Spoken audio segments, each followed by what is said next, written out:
All right, so it's 9:01, and welcome to this, the third seminar in the seminar series in Swedish, 100 år av design och demokrati, or in English, 100 years of design and democracy. And today the topic of the seminar is, also again in Swedish, Designens politik, politikens design, or in English, politics of design, design in politics. And there's not a really good way of translating this Swedish very double-toned meaning. So this in and of could be switched around between politics and design, and you would get the whole kind of sense of that in English. We're very happy to have Vanessa Rodrigues from Linköpings University, Pelle Ehn from Malmö University, Emma Blomkamp, who is, I shouldn't say which, but who is connected to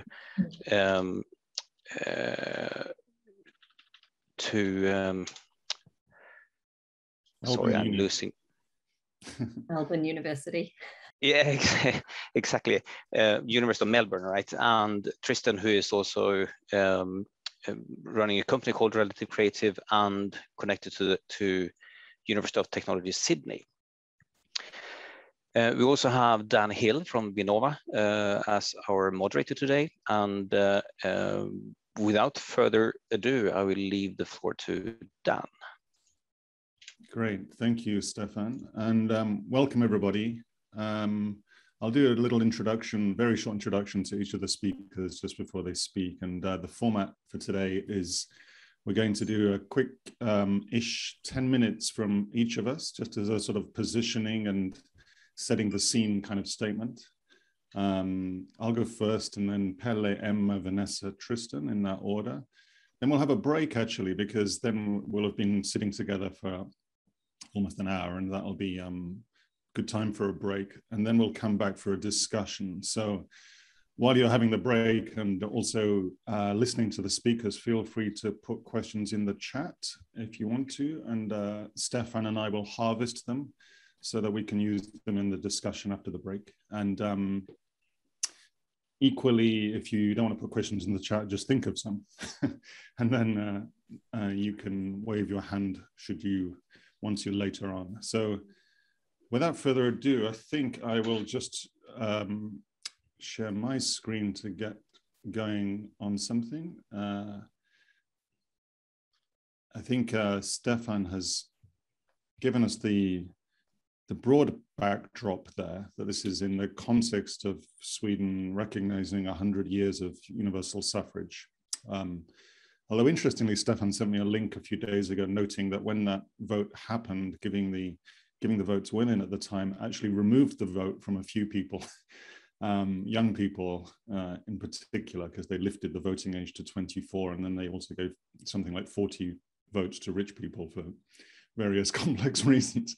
So democracy is very complex in Sweden, as it is everywhere. And I'm delighted that we particularly have a good set, a diverse group of people to speak to it, including Emma and Tristan sort of beaming in from the other side of the world, which will provide a really useful counterpoint to us here. So I'll just get my stuff out of the way to begin with, just to put my cards on the table. A lot of my work is personally, it's to do with what I call the last thing at the bottom there, the infrastructures of everyday life, which play out in cities and towns and villages and environments. And you might call them technologies, and they're clearly embedded in culture, and they're composed of nature, as are we.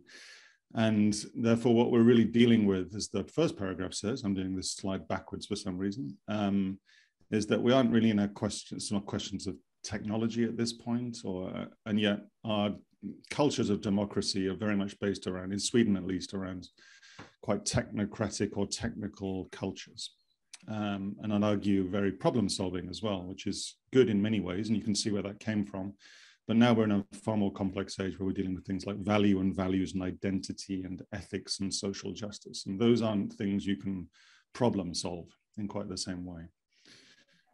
So the reason I'm interested in these social infrastructures in cities is because of these everyday things like schools, playgrounds, high streets, sidewalks, as Latham and Leighton say here. They're building off Eric Klinenberg's work around this.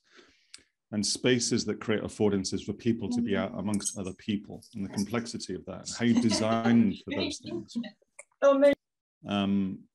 So with work I'm doing at AHO, actually, in Oslo, the School of Architecture and Design there, we're looking at these social infrastructures and the way that those things happen. And one of the key ones then we're also working on in Sweden is streets. And I'm using streets really as one of the more powerful areas for looking at how democracy happens or doesn't happen, and the way that we design them as spaces for democracy, not just spaces to move, let's say, 1,000 cars per hour through safely. So in that process, we've been working through a couple of different approaches, one with stakeholders, so people running those systems, those things like traffic departments and also scooter companies and also air quality researchers, and getting them to do participatory design workshops, drawing together, for instance, on street plans to produce these kinds of insights, but equally doing that on the street itself.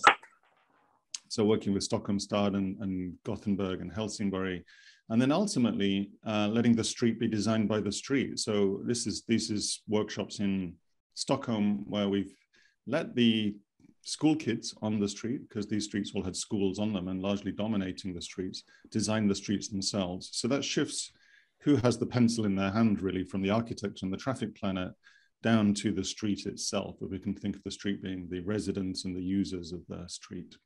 So it's a real reversal of the power dynamic, as you might imagine. We have also done the same thing, by the way, in terms of power dynamics with the Prime Minister and the Health Minister. So using the same techniques at multiple levels, which is maybe interesting, but it turns out kids are better at designing streets than prime ministers, unless it's their own street, I guess. So these are the kind of things that come out of those workshops. You can imagine what kids come up with, and those are translated into then adaptable kits of parts that enable the street again to decide what the applications are, and they sit on a kind of a platform. So this is shifting again quite a lot about the way these things happen. They're sitting in parking spaces, which is another interesting power dynamic to work with. And the application, again, is decided by the street. So if it's social spaces like these or bike parking spaces, it's kind of up to them.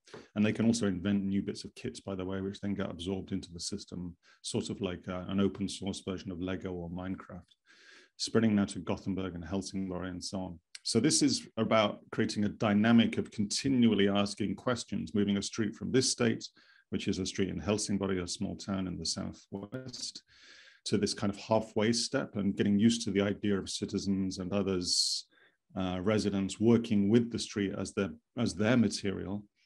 And it might end up in something far more considered in the end, where you have trees that can actually put down roots, for instance.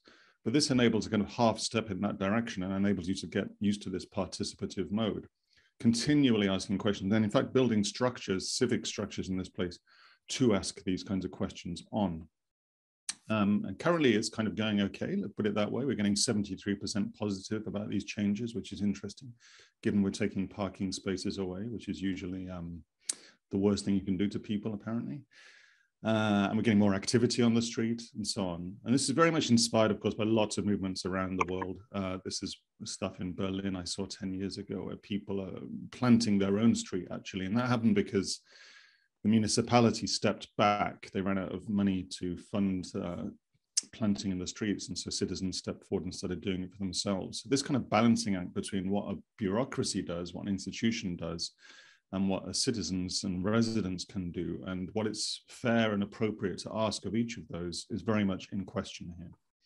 But it's very, very interesting as a result. And of course, in the last couple of years, we've seen also, building on the work of decades, people also using the street for protest, because this is why streets are interesting. They're also highly political spaces, politics in the best sense, perhaps. And so these kind of street movements, which again are being led by urban designers and planners sometimes, as Destiny and Thomas points out, unless these are done in a way which is genuinely wrestling with the diversity and complexity of these questions, they're not really going to work. They might just, in fact, reinforce existing power structures again. So that comes to the tools that we use, whether it's augmented reality or bits of paper in the street and hosting sessions and so on, and Pelle and many others have a hugely impressive history in this direction. And it's to do with the complexity of politics and these very polarized positions we begin to see, whether it's a far-right party here in Sweden talking about traffic politics, or equally an environmental thinker like Andreas Malm talking about a different kind of environmental politics. So they play out in things like housing, and we can see when people are involved in housing design themselves, they make far more sustainable, forward-looking and socially just decisions a lot of the time. This is co-op housing in Zurich. They concern equally things that used to be the province of the state or large institutions like energy, because the technology enables you to play that out at a different scale. This is stuff in Perth, Australia, where these are almost effectively off-grid now houses. So how does that work? What's the decision-making about that? How do they fit into the broader scheme of the city and the country around them? That's, again, up for grabs now. They can concern questions of time. I'm interested in this future design group movement, really, in Japan, where they play out two plans simultaneously, and one group works with the plan for now, and the other group works with the plan from 2060, and they dress up accordingly to represent 2060 in sort of versions of kimono. And the 2060 group tend to make far more long-term and also adventurous, maybe even radical decisions about shared structures and sustainability. So these questions of time are really important. We'll get into that. Questions of who gets the right to vote. This is the head of politics at Cambridge University discussing whether we should give votes to 6-year-olds. And he has a lot of thinking in his book about why that's an interesting or good idea. We're not used to thinking about that at all, but of course, in many ways, it makes a lot of sense given the decisions we need to take and the long-term nature of them. It involves working with questions of how do you bring that learning and practice back into the bureaucracy. This is work I've done with Stockholm Stad, but Vanessa might talk to this in particular, where she currently is working in the context of institutions, as am I guess, and a bunch of the others here. They sort of concern questions of ecosystems as well and indigenous rights. So this is a plan for Kiruna in the far north of Sweden from 1958, a beautiful plan in many ways, and by the architect Ralph Erskine, the Swedish-British architect. And you see the words that are actually very forward-looking for the late 50s. But at the same time, you're sort of left wondering about this lonely reindeer here who has owned this land for a long time. And of course, the Sami people around the reindeer who have owned that land for a long time. And where are they in the picture, really? The reindeer is sort of in the foreground, but kind of also not really in the foreground. So how does that work now? How do we talk about more than human responses around democracy when it comes to the reindeer? And how do we talk about the traditional owners of the land, as in indigenous people, particularly in the north here, but others here on the talk might speak to that. Julia Watson has really written well about this from an architectural and urban point of view, and just pointing out that governance structures don't have really a place for the voices of nature-based communities here at all. We might also talk about the question of boundaries and systems thinking, and how, as Timothy Morton points out, there are really no boundaries around things. So the idea of democracy in Sweden is complicated or made complex by the fact we can't really draw a national boundary around Sweden anyway. As he points out, everything is connected to everything else. And so you're just really moving things around the system, particularly from a pollution point of view. So we might reflect on Max Librowan's work around saying pollution is colonialism and what that means for democracy. So finally, I'll just come to an end and then I'll set up Pelle. I want to talk about just briefly this notion of al-mashar, which is an Arabic concept about public space and the idea of the public and how that has to be produced. So public space in Sweden exists technically on the map all over the place, but often doesn't have people in it. Whereas Sandy Hilal and Alessandro Petti of DAR say that public space can only exist if people are constantly producing it. So it's an act of producing things. That's the important thing here. And finally, that makes us think about Gautam Band's work in India and what he talks about these infrastructures of everyday dignity, which is where I started. The survival of citizens over cities, really, and survival over smartness. So I will leave it at that. That was a whistle stop tour around a few of the things that, again, I personally am involved with, but perhaps more importantly, wanted to set up now the discussion around a set of things there: time and space and agency and land and the diversity of cultures and how we relate to them. So now I will hand over to Pelle as the first of our real speakers, if I can put it that way. Pelle is Professor Emeritus from Malmö University and has a very long career, if he doesn't mind me saying that, in design and in democratization of design, from workplace to the public, and particularly a massive influence within the Nordic region and on the cultures of participation here, but his work is known all over the world. So it's a real privilege to have Pelle here. I'll hand over to you, Pelle, to give a positioning statement from your perspective. Thank you. Thank you, Dan. I thank you all for inviting me to take part in this discussion. And I think I'll continue where Dan ended. Am I on fine? All good, Pelle. All good. Okay, thank you. Okay. But I agree with most of the things that Dan has been saying, but rather than repeating that, I'll turn the clock back 50 years for my starting comment. Design has played a role in politics, we usually say for 100 years, about the time we've been discussing democracy in Sweden with the Bauers and so on.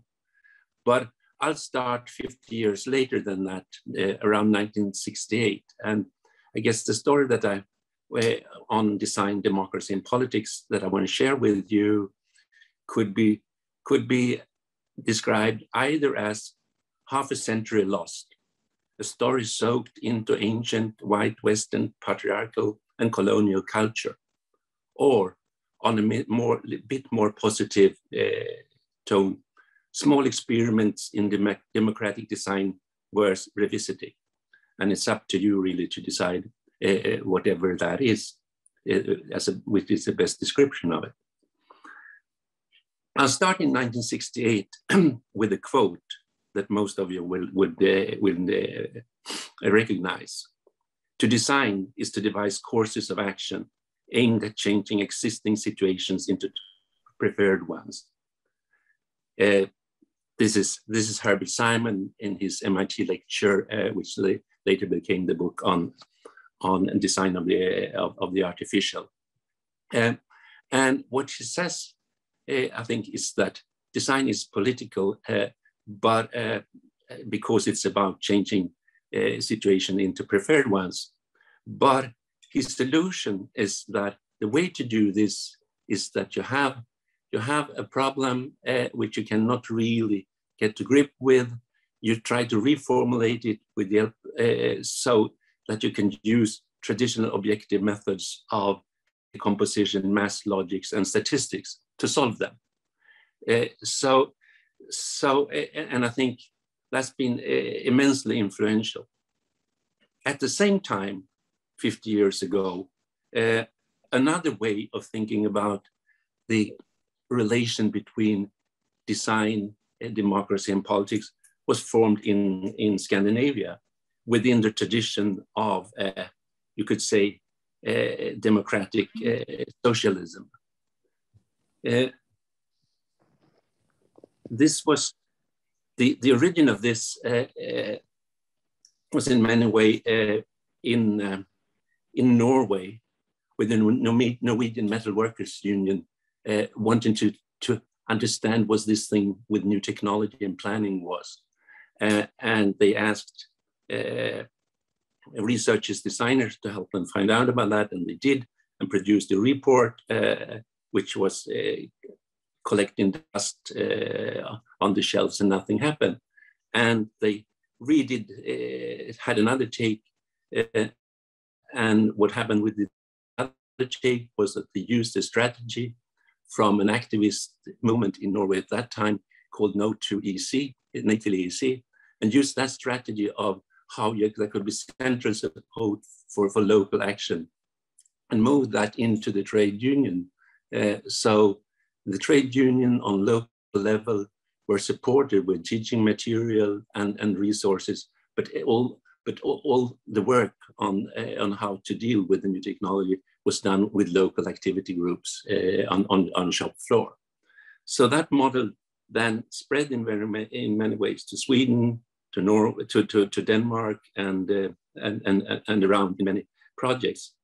And I guess one can say that a summary of the participatory design learning ambitions and language from that period, rather than with Simon's formulation, reads something like a merger between actions research and Marxism. If you want to truly understand something, try to change it, as Levine put it.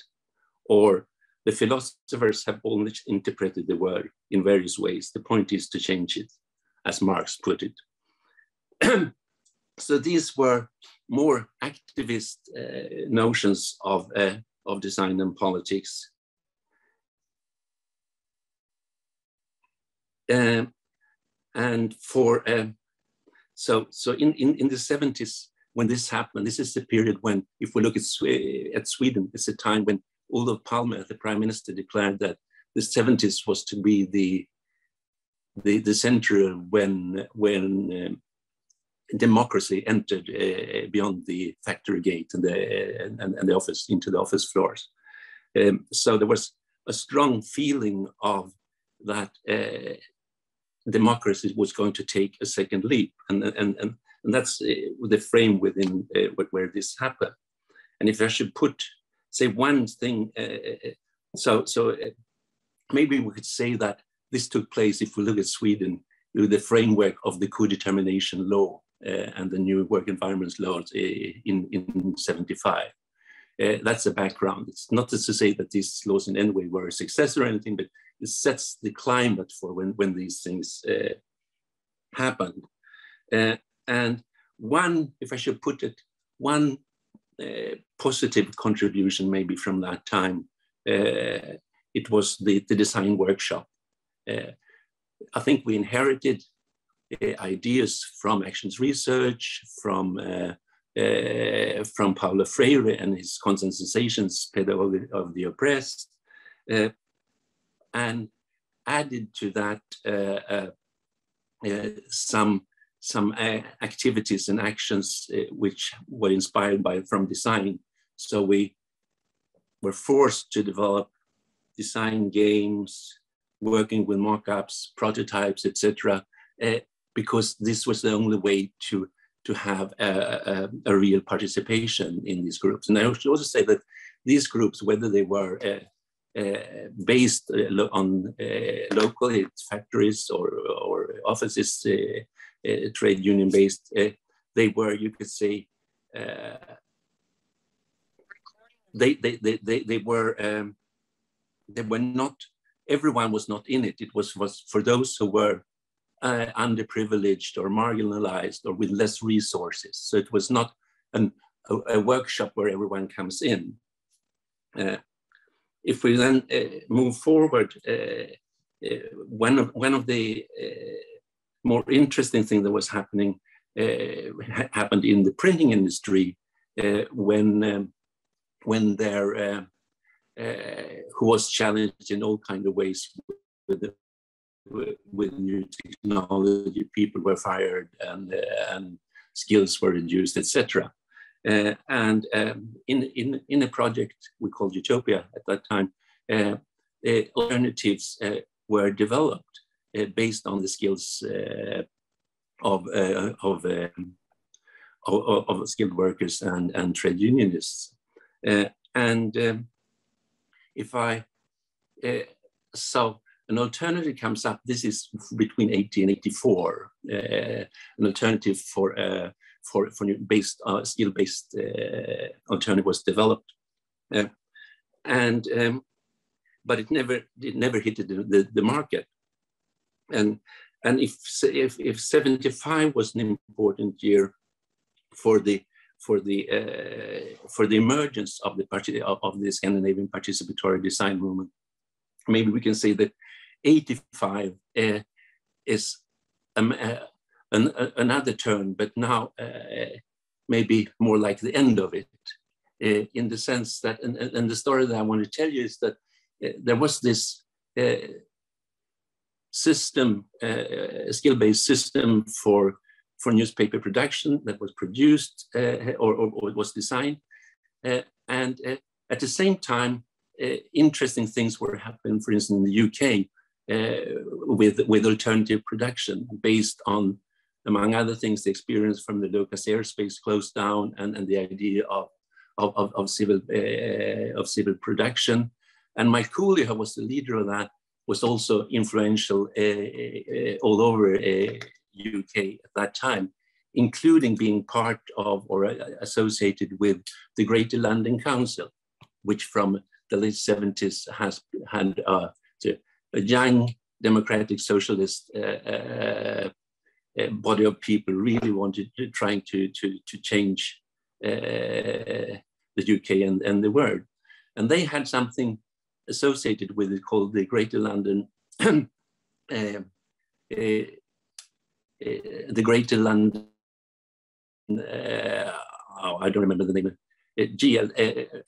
a board of where they were, which was a kind of incubator for socially responsible companies, and one of them was producing a graphic screen, which a graphic display, a graphic workstation, which was very new at that time. You should remember, this is just about the time when Apple releases the Macintosh, the first Macintosh. So, and we were negotiating of them taking on and producing this system. Whitechapel was the name of the company. And just at that time, this collided with Margaret Thatcher abolishing the Greater London Council, and with that the Greater Council, the Enterprise Board, and the project failed. And the reason for bringing this story, though it could be very marginal, is that this is also when you can see the idea of something that is based on, in this case, trade union and workers' interest, and go in with that going into an international production system was erased by the beginning of neoliberalism, that then became for the next 20, 30 years the main paradigm under which participatory design has had to work. So, and I think, I don't know if that has ended, that period has ended yet. I guess a lot of people discuss whether it ended in 2008 or maybe it ended already with the IT bubble crashing, or it's still there. But I think that the pandemic years now have in some way showed that, or maybe this is just wishful thinking, that there is a possibility of other strategies than neoliberalism and its sibling public management. There is a possibility for new, more collective, anti-liberal, post-colonial, feminist, or even more human perspectives. And if there is a contribution from the participatory design movement that I've been part of into that, maybe it could be the design thing. The design thing, which it's a format that we've worked with for the last decade or a bit more, and it basically brings up the old idea of the Nordic thing, and brings it up today. And so, if you say that you have a parliament or some form of democratic body, but rather than taking decisions, they are making decisions. So it's joining the parliamentary representative aspect with the making, with the laboratory, with the workshop, with the tools of design. So, and this space is then not a space only for the unprivileged, for the marginalized, etc., but it is an agonist space. So all kinds of ideas that do not get attention within the traditional parliament can be brought up here, but brought up as controversies to be dealt with in a performative way. And this might be a contribution for the future, and it fit quite well with, I think, interesting things like citizen assemblies that are coming up at the moment, or even going back to workers' councils, etc. Yeah. So I think I'll end there by again asking the question of this very Western European tradition, colonial, patriarchal, with Marx, Jewish, and even if we move today with inspirations like from Hannah Arendt, we're still in this European ancient tradition. So I've become more and more in doubt whether it's worth to share the story or not. No, thank you, Pelle. Absolutely worth it, and really important perspective to tell that story here as well. And as you said, I mean, it sort of ends on that. It ends on a question mark, of course, in the right way as to whether the pandemic is a possibility or not, to reframe things. So very interesting. Thank you. Emma, I'm going to pass to you next. Emma Blomkamp is a very Nordic sounding name. But she's from New Zealand and she's based in Australia. She's a facilitator committed to co-creating compassionate systems. They have a PhD in urban cultural policy and collaborates on academic research and publications on policy design and public innovation as an honorary fellow at the University of Melbourne and a research associate at Charles Stuart University. I'm going to pass over to you, Emma. There you are. Thank you, Dan. Thanks also Stefan and colleagues for organizing this event. It's an honor to be part of this panel and speak after, someone as well respected and influential as Pelle Ehn. Congratulations too to Sweden for 100 years of democracy. One of the things I'm very proud of as a New Zealander is that I come from the country that was the first to give women the vote. So actually this month we celebrated 128 years of universal suffrage in New Zealand. It was on the 19th of September in 1893 that all women, including First Nations women in New Zealand, got the vote alongside their male counterparts. That was also around the time that some of my ancestors started to arrive in New Zealand. This is the McGilt family pictured here in Northland in 1890. And Northland is the place that still feels like home to me. But as Dan said, I am now based in Australia. So I'm here on land that was stolen from the Wurundjeri people of the Kulin Nation. And I'd like to express my respects to their elders and ancestors and recognise the importance of Indigenous peoples' continued connection to culture and country. Of the many injustices experienced by First Nations in this country, Aboriginal and Torres Strait Islander peoples did not have full voting rights in state and federal elections until 1965. I'm aware of the immense privilege that I have to come and live and work freely in this place, and really aware that isn't shared by everyone else. I'm also aware we're in a climate emergency and a public health crisis, and the decisions we make as societies and the actions we take as communities can have grave consequences.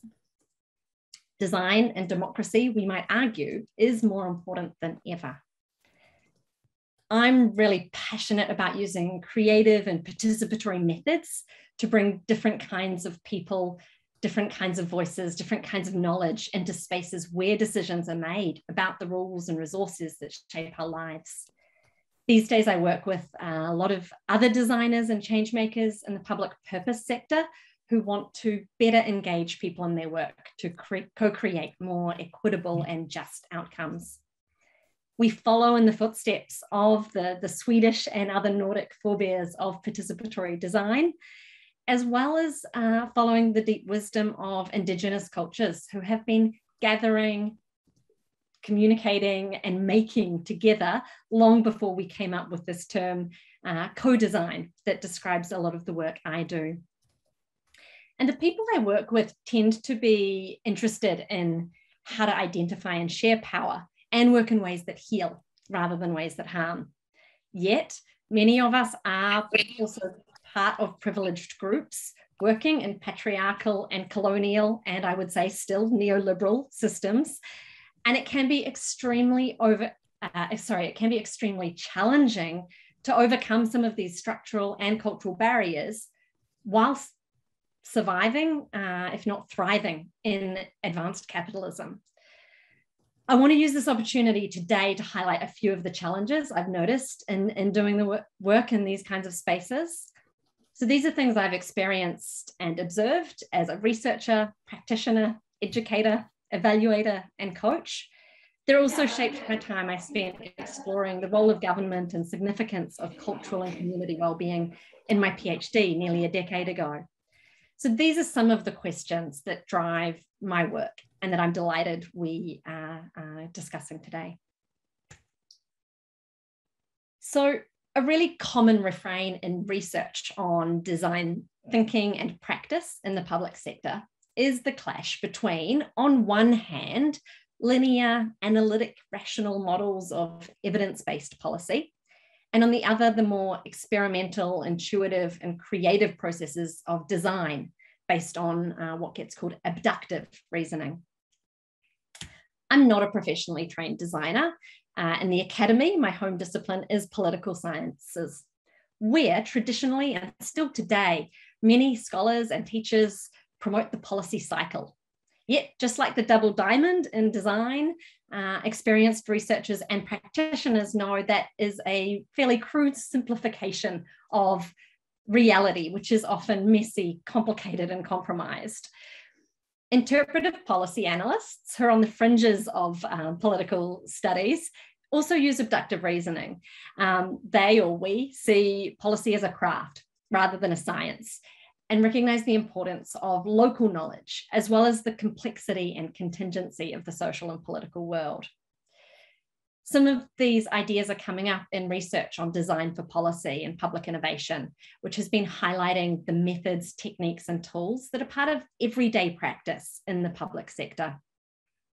And rather than suggesting that the policy process is purely rational or deliberative even, this research helpfully draws attention to the political implications of practice, as well as the particular forms of knowledge and capabilities that civil servants tend to be trained in and rewarded for. What's not often acknowledged, though is definitely already been acknowledged today, is the white supremacy embedded in many of these governmental structures and professional cultures. So lately, I've been reckoning with my family's complicity and how much I've personally benefited from colonization. Going back a few generations, my family comes from Scotland, Ireland, England, Germany, France, and the Netherlands.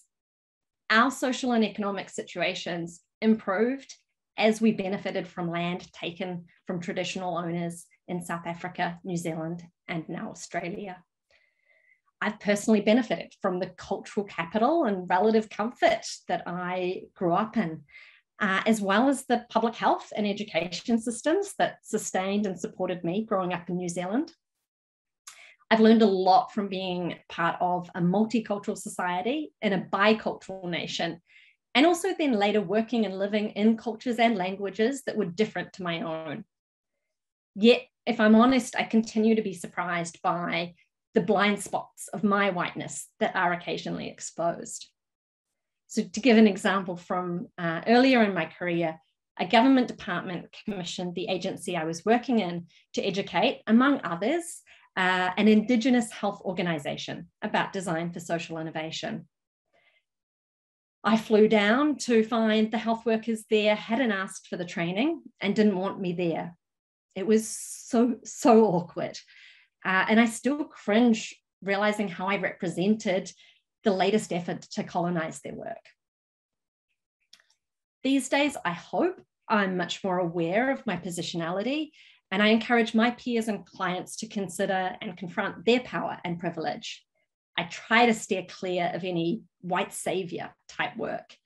And like many of my fellow practitioners, I've been learning and practicing more power-sensitive, systems-aware and trauma-informed practices, seeking knowledge and tools and techniques from disciplines and movements such as feminism, psychotherapy, decolonization, and Indigenous knowledges.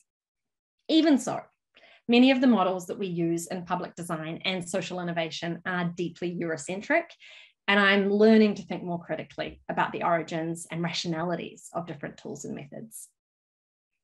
So in working with diverse communities with sometimes complex needs, I've come to realize how exclusive some of the common tools and techniques of design thinking and human-centered design are. The ubiquitous sticky note assumes literacy and fluency in the dominant language. Its use in workshop settings typically requires full vision and mobility. The ability to participate in workshops assumes one has spare time, transport access, and sufficient social skills and emotional regulation. It seems that the assumed participant in human-centered design projects is a literate, articulate extrovert. And I wonder, is this simply a mirror image of the big ego designer that Ezio Manzini warned us about? Fortunately, the creative and tactile methods of design and other creative practices offer a much wider range of opportunities for expression. Rather than asking people to write concise thoughts on sticky notes, we can invite them to express themselves through collage, model building, card sorting, role play, mapping, observation, and so on and so on.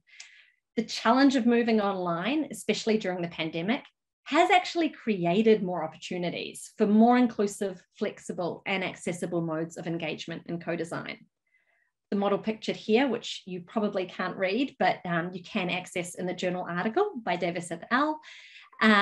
It facilitates reflection on questions of who, what, where, and when in co-design by mapping each of these aspects in relation to time, space, people, and power, which sounds quite similar to the things Dan encouraged us to think about.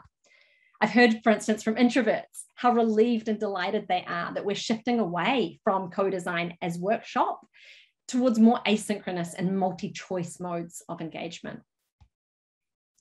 And the final challenge I want to present, I have more questions than answers about this, but I'm hopeful that by doing things like this and bringing together different perspectives, we can continue to experiment and learn in this space.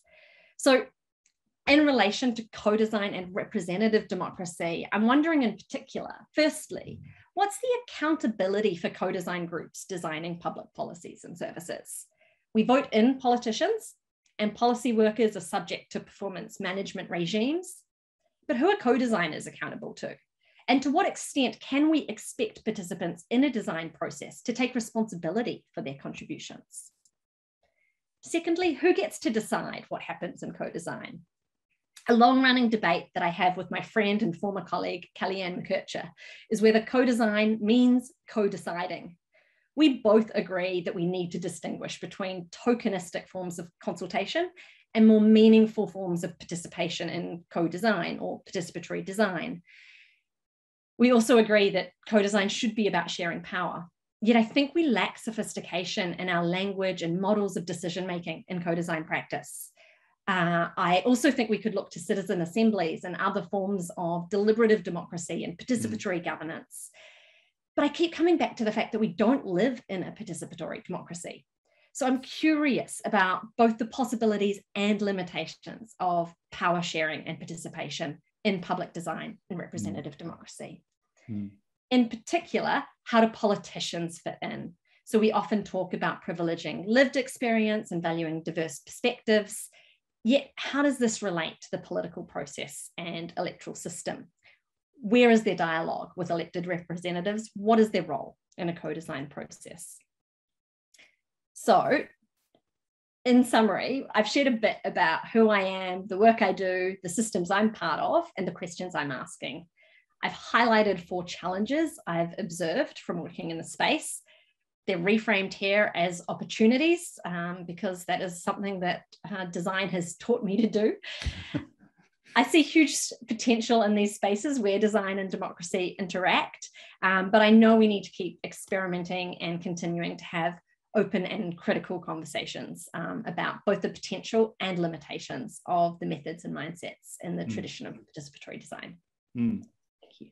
Thank you, Emma. That's so good. Thank you very much. And thanks for positioning yourself within the talk so well. I think that's really important, and recognizing that in a humble but intelligent way, of course, and then placing such enormous questions in front of us, which we'll pick up in the debate afterwards. I'm particularly interested in this kind of representative, participative dichotomy there. So thank you so much. We're going to move straight on to Vanessa. So Vanessa Rodrigues has a PhD in design from Linköpings University and is currently sharing her time, it says in the bio, which means she's doing 2 jobs at least, between a research position at LIU, as we say, and a position at Samordningsförbundet, Centrala, Östergötland.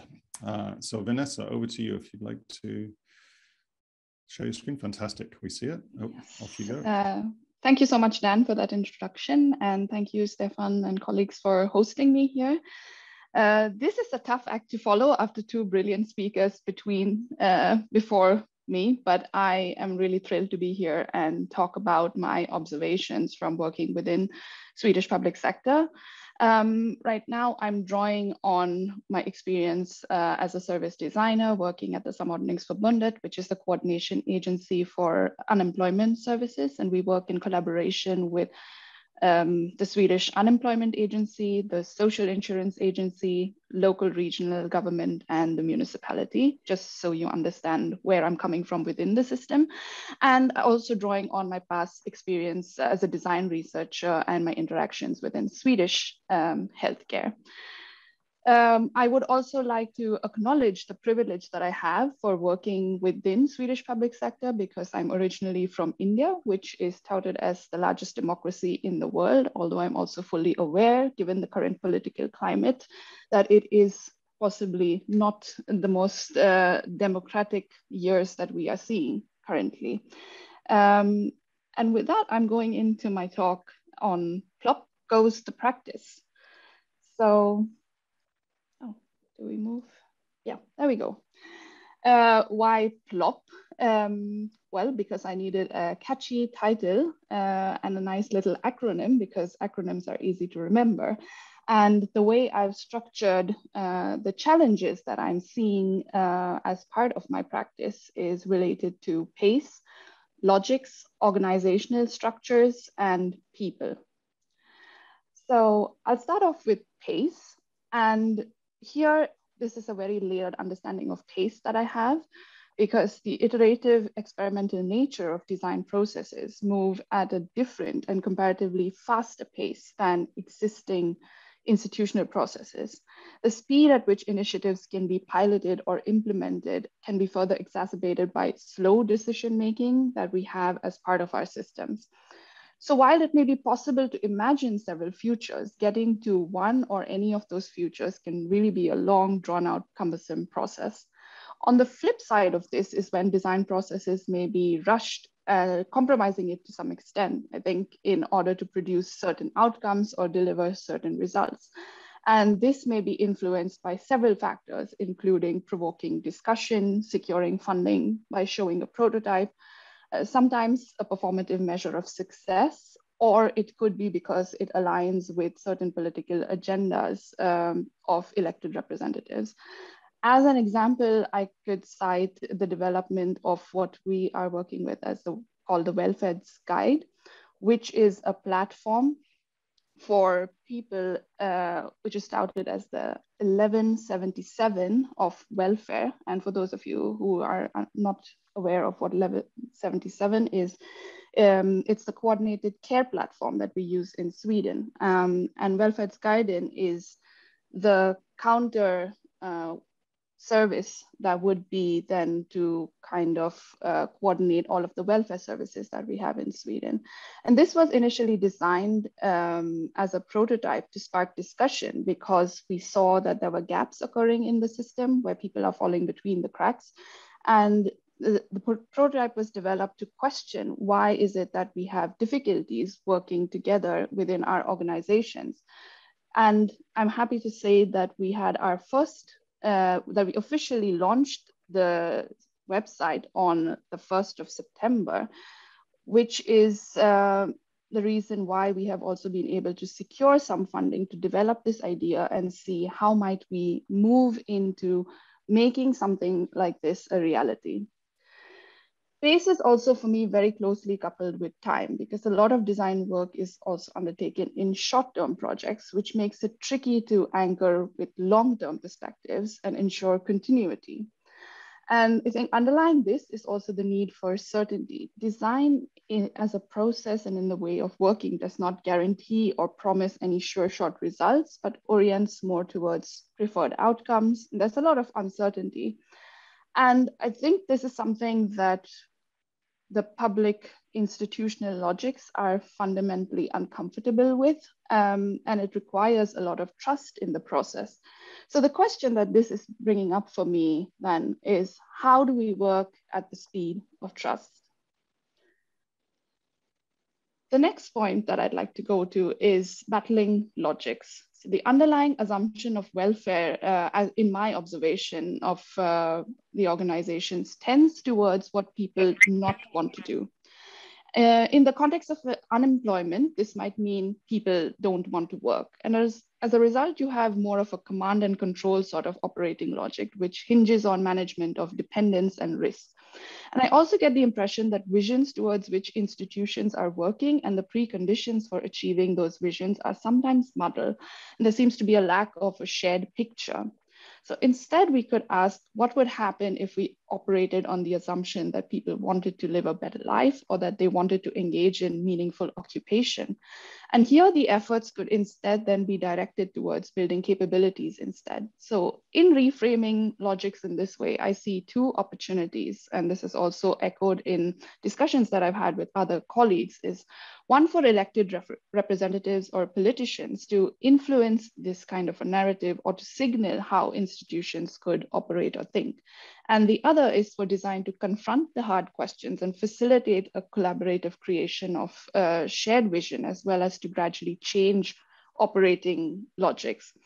One example that comes to mind for me is someone who cited the change in logic at the Swedish tax agency, where they work now with the assumption that people want to pay tax. So how do we make it easy for them? And I think that's the kind of thing that we can be aiming for when we think about how do we fundamentally change the ways of thinking when we would like to serve public citizens. And I'd like to add here, however, that the reception to design, in my experience, is very mixed, with some people being very enthusiastic about its potential and others questioning if it is necessary at all, because they look at it as the new flavor of the month or flavor of the year, as it may be. And I think this can be attributed to the value of design not being crystal clear for them. And there is a risk that then design is simply reduced to doing workshops and using methods, because that is sometimes easier to wrap your head around. Design as a mindset for me will require people to learn new ways of working. It requires culture change, which is slow and tedious. And in this context, I think the role of the designer then is layered in not only using design to encourage reflexivity, but also educating people about design. From logics, the next thing that's very closely coupled is organizational structures, and the kinds of issues and challenges, as Pelle and Emma have also touched upon, that are facing public sector institutions know no boundaries. So an individual may be in contact with and or receiving help from one or several institutions. There is a general consensus that cooperation and collaboration would improve public services. However, legacy structures and inflexible ways of working can hinder collaborative efforts that could effectively lead to better outcomes for the individual. These structures are also not readily compatible with designly ways of working, and organizational responses tend to be quite reactionary. I've noticed siloed and hierarchical forms of organization, which mean that design efforts then are fragmented across services, making it difficult to move across questions and contexts. And quite a few of these structures are also governed by law, which means that one could interpret the rules and do their job correctly without it necessarily resulting in any benefit for the individual. So effective collaboration then for me literally and figuratively requires a rewriting of the rules. So the question that comes up for me in relation to that then is, what do we need to do to be able to rewrite the rules? And the reason, of course, for initiating change in the structures is that they impact people. And one example in relation to structures is that we are, for example, unable to compensate participants financially or in kind, because this is not permitted in the framework that we work in. Larger institutions get around this by outsourcing to consultants or agencies. So this means that we rely on voluntary participation, and we believe that individuals would like to participate then out of the goodness of their heart. But this to me invariably feels extractive, because the group that is in need of the services that we provide are those that have undergone some kind of trauma. And when we ask them to tell us their story, we are also asking them to relive their trauma for us. Voluntary participation also doesn't guarantee adequate representation from what I've seen, because we want to meet people on their own terms, which then makes it harder to specify that we want people from a select group, or to force people to disclose their gender identity or expression, for example. Since we may not have a representative of a particular group, it is difficult to investigate what particular difficulties they might be facing as a result of belonging to a particular subpopulation. I've also noticed that we are fairly good at striving for gender balance, and we tend to take this into account when measuring as well, but haven't gotten as far as examining issues from an intersectional lens. So I may be able to identify that women have worse rehabilitation outcomes than men, but I would not, for instance, be able to compare outcomes for women with a Swedish background versus women with a, for instance, Somalian background. And recruitment through agencies also could face similar problems with a skewed selection, which brings me to reflect on then whose voices are not being heard, and how do we fairly compensate people for reliving their trauma for the greater good. And I would also like to mention here that in the past year with the pandemic, and I think it's opened up for a lot of collaboration in different ways, but I think it has actually created a bit of a barrier, at least for me in practice, in terms of reaching the participants that I need to, because of institutional structures, and that we are not able to visit them in place, which means that contacting them becomes much more difficult in terms of arranging something and really listening to their voice. And I'd like to close off with this quote from Rosabeth Moss-Kanter, which is, "Change is disturbing when it is done to us, exhilarating when it is done by us." Thank you. Thank you, Vanessa. That was fantastic. Thank you so much. There's so much in there from working with inside an institution that's so very powerful in terms of understanding of borders and boundaries and uncertainty and certainty, and the ideologies and the hard questions underneath the rules and touch points that are usually what designers sort of get to work with. So thank you. That was really, really good. And sorry to people, we're running a little bit over, but I hope you appreciate everybody's having a few minutes extra on their 10 minutes, because it's the foundation of the chat we're going to have after the break. So last but not least, as they say, it's back to Australia. And Tristan Schultz, who's the founder and co-director of Relative Creative, a strategic design agency. He's an honorary adjunct fellow at the University of Technology, Sydney, honorary principal research fellow at RMIT University in Melbourne, and one of 7 international comrades in the Decolonizing Design group. So over to you, Tristan, and then we'll have a break after Tristan, and then be back on the other side of the break. But over to you. Thank you. Thanks. Can you see that screen? Yep, all good. Fantastic. Okay. Yeah, thanks very much. I won't do much more in the way of introductions. I've got that. I am from Australia. I'm actually an Australian Aboriginal person, a Gamilaroi man, which is a First Nations country.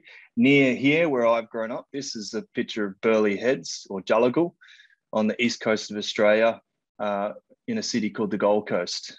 It's a beautiful place. I'm actually not talking to you from there right now, though. I'm talking to you from about 5,000 kilometres north of there, still very much in the middle of the east coast of Australia, because Australia's a big place. So big, in fact, that there were hundreds and hundreds of First Nation language groups in this country before so many of those language groups were attempted to be concealed, destroyed by colonialism. You might be more familiar with the map on the right-hand side of Australia, but actually the map of Australia and the hundreds of different clan groups and language groups looks like that map on the left.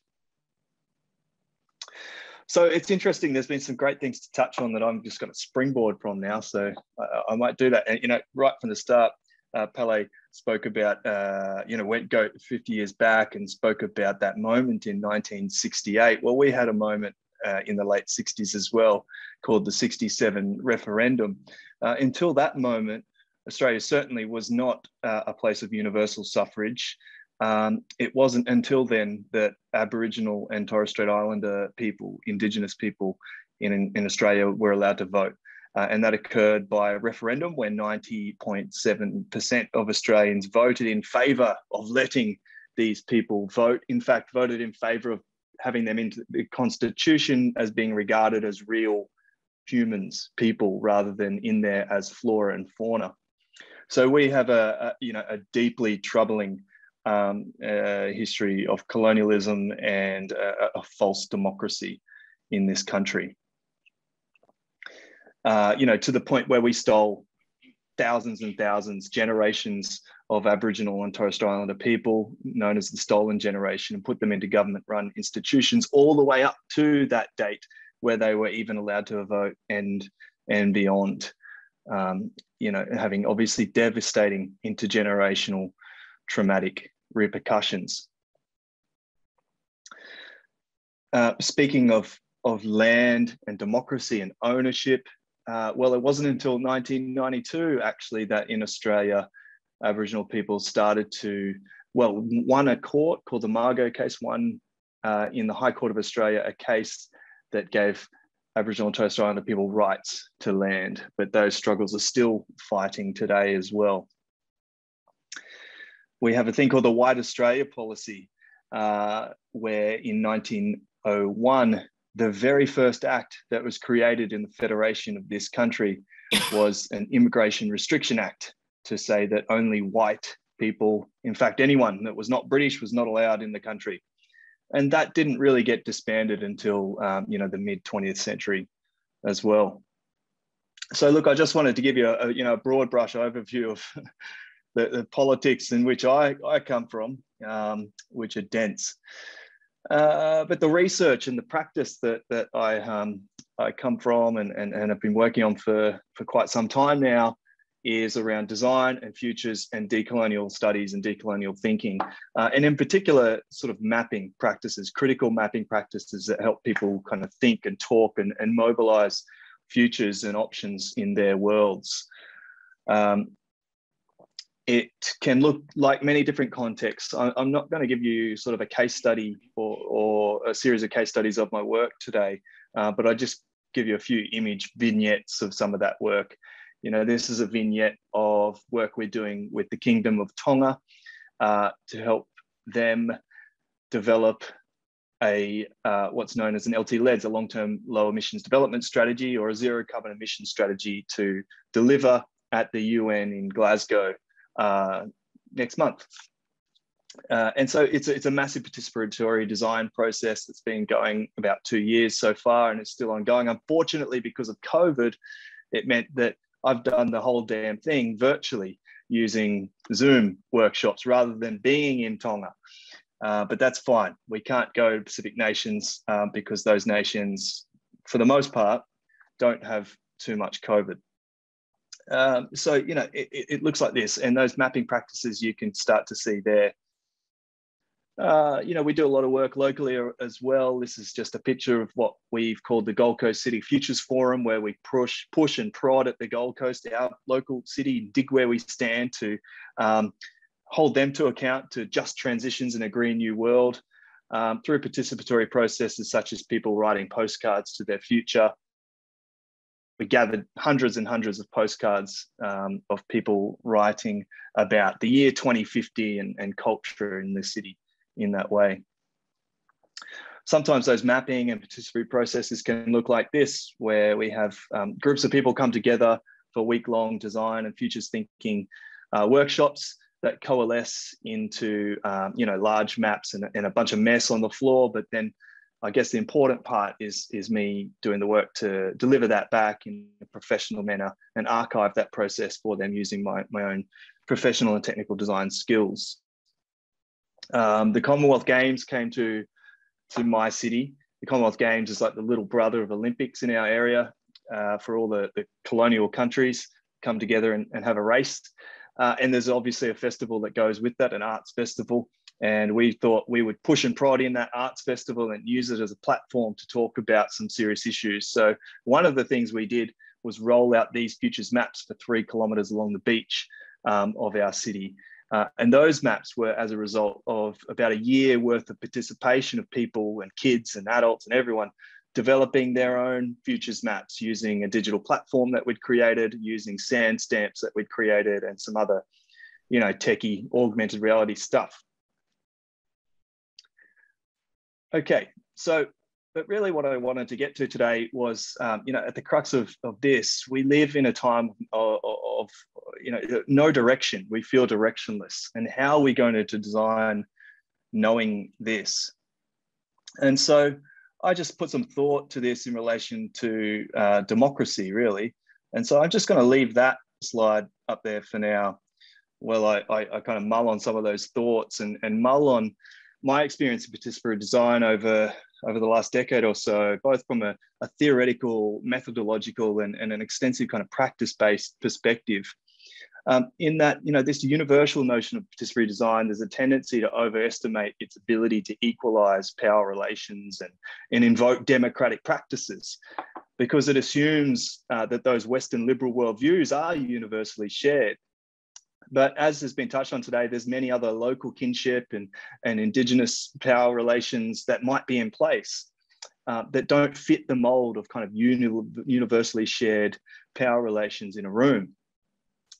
And so there is a growing resistance to democracy's kind of dubious connection to liberalism and humanism, as if we're assuming that's where we would all like to be, as if that's the thing that's going to deliver a viable future for us all.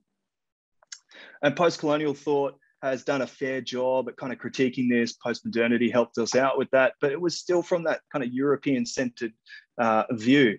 And so decolonial thought, which derives from a different place, from the mixed thinking of the global South, has contributed in other ways to, I guess, reinscribe ways that participation can happen beyond the context of a Eurocentered view.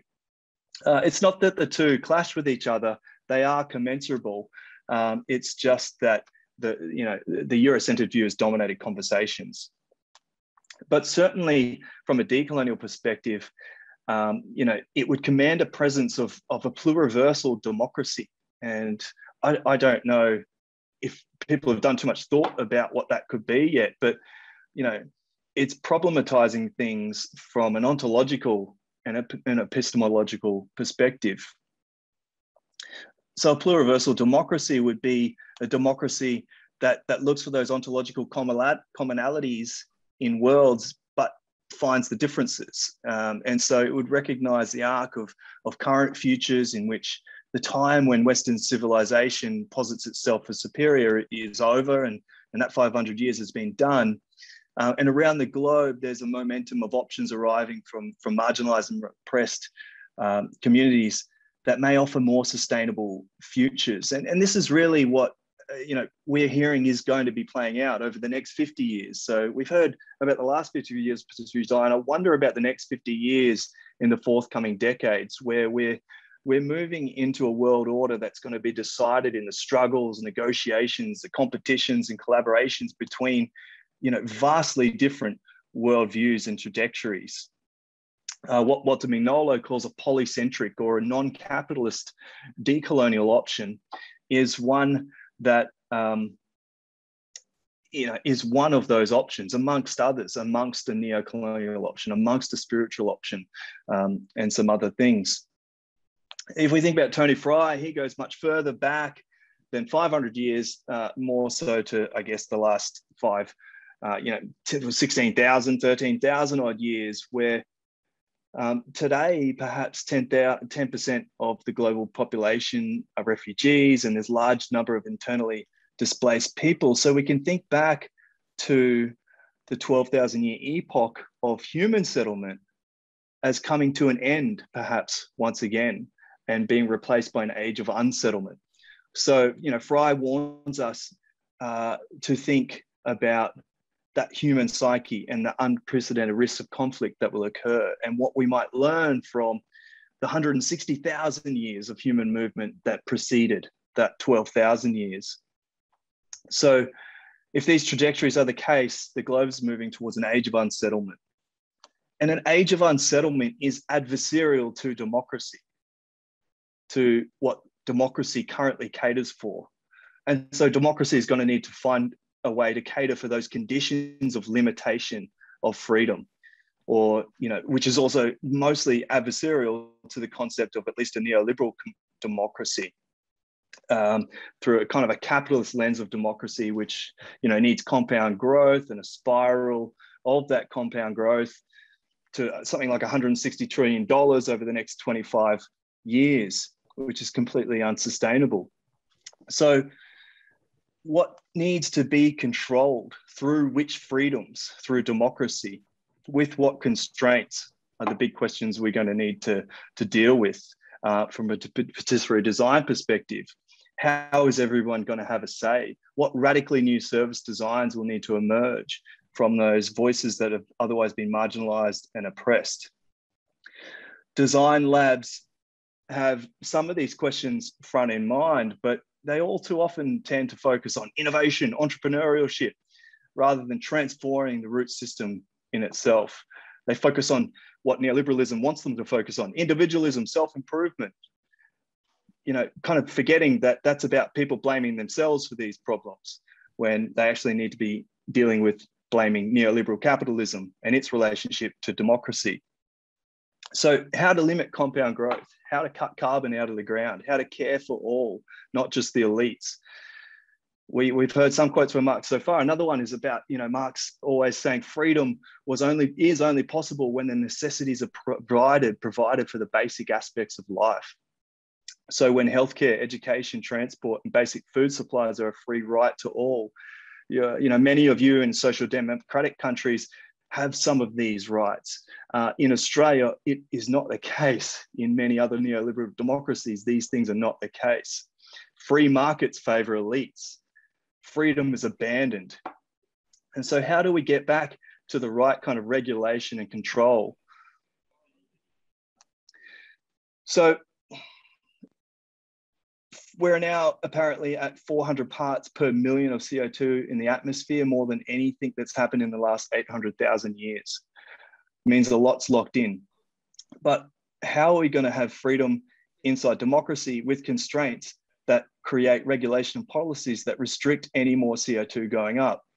And also, as urgent and robust, policies that pay, say, farmers and cultivators to absorb CO2 and put it back in the ground through transformative agricultural practices.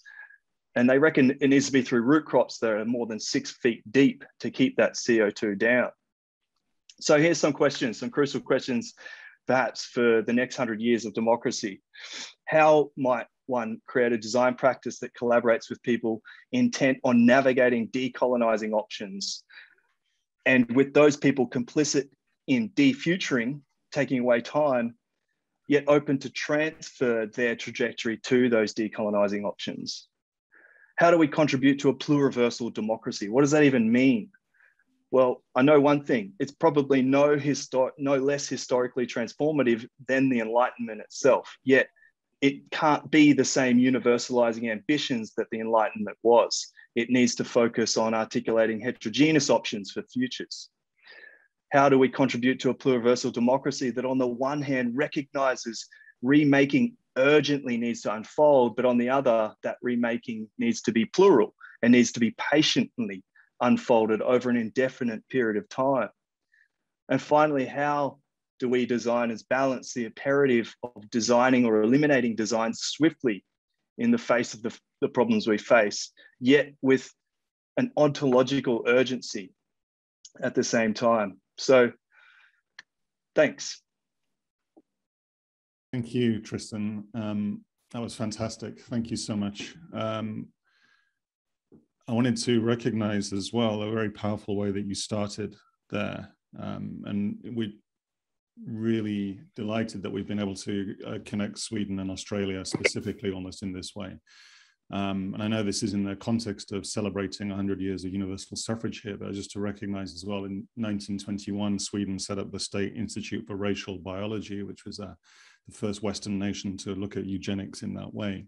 So also 100 years ago. Then a forced sterilization program started in Sweden with at least 63,000 people either sterilized or otherwise harmed in that sense, and 90% of them women, and usually often from a Sami or indigenous community. So we have those histories here as well in Sweden, obviously, as well as the West being a perpetrator of those things overseas. So to recognize that, thank you. And then the questions you put in front of us are about as fundamental as they could be. So, and particularly I'm interested in this pluriversal approach that you talked about here. And it really builds on also, I think, recognizing the ideologies and the rewriting of the rules that Vanessa spoke to from within a very different perspective, but exactly the same kind of thing, and building on both Emma and Pelle before that. So we now need 15 minutes to take a break, stretch our legs, get a cup of coffee or a glass of wine or a glass of water, whatever you like. And I need to figure out how I'm going to ask the first question based on that amazing series of talks. And I'll urge my fellow speakers also to think of a question for each other or how you want to thread it together. But let's come back at 1:30. So that's what 10:30 here in Sweden or CET. And what's that in Melbourne? 6:30 or Gold Coast.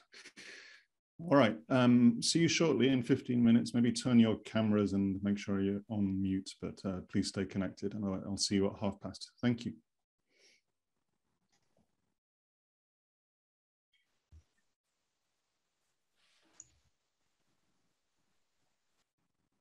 Okay.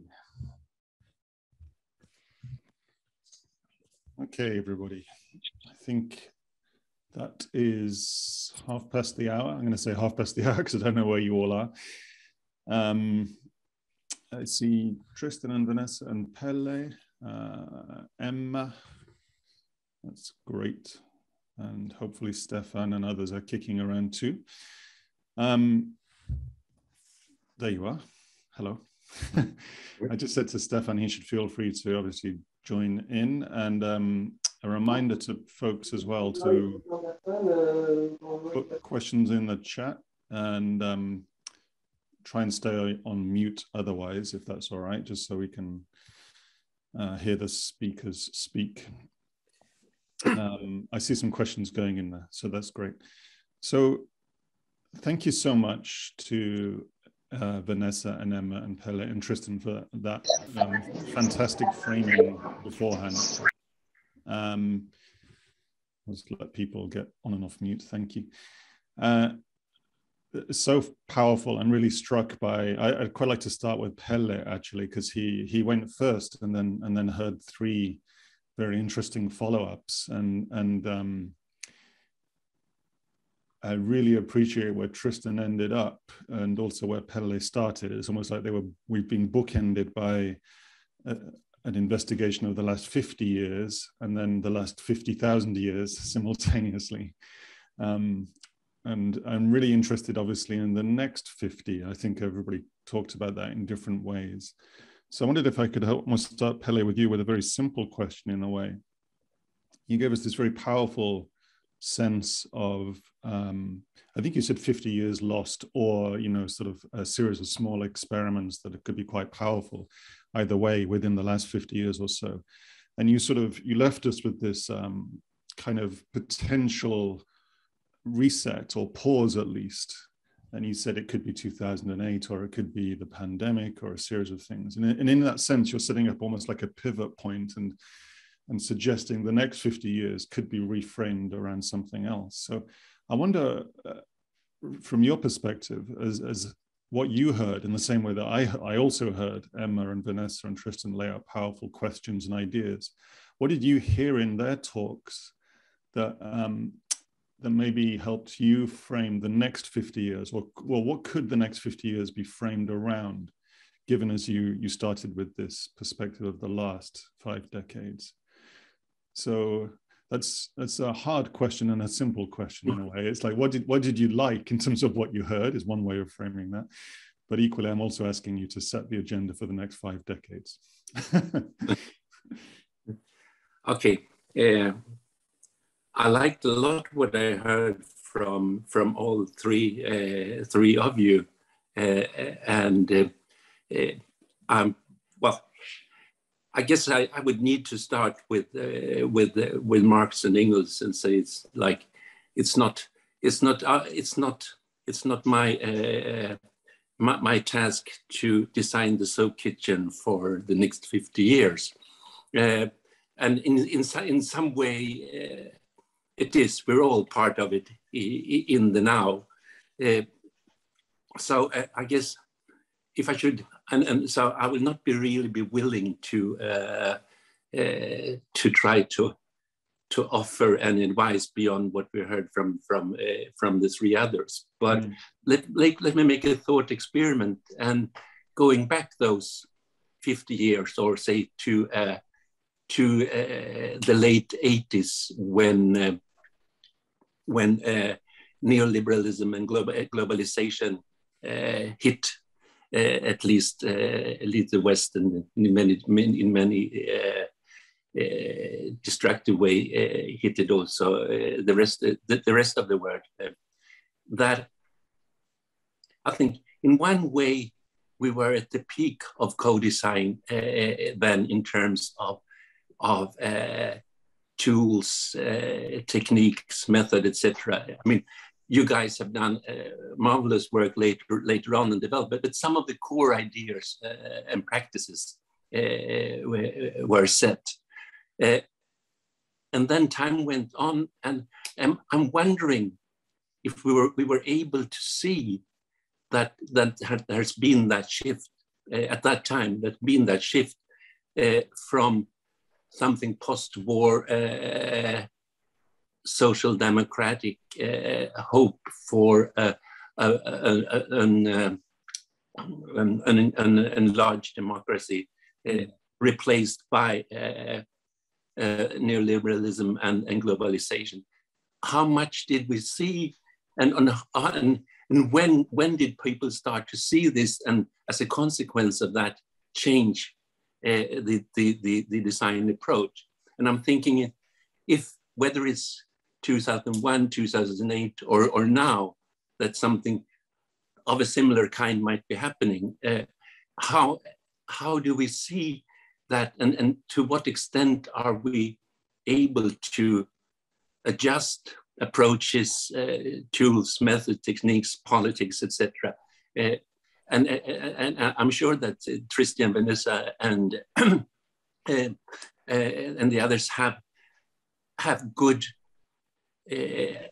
ideas for this, and which I totally embrace. But I guess my question is that how still, if I look at your tools, your methods, your techniques, aren't they very much of the same kind as those that came out of 50 years of a design tradition?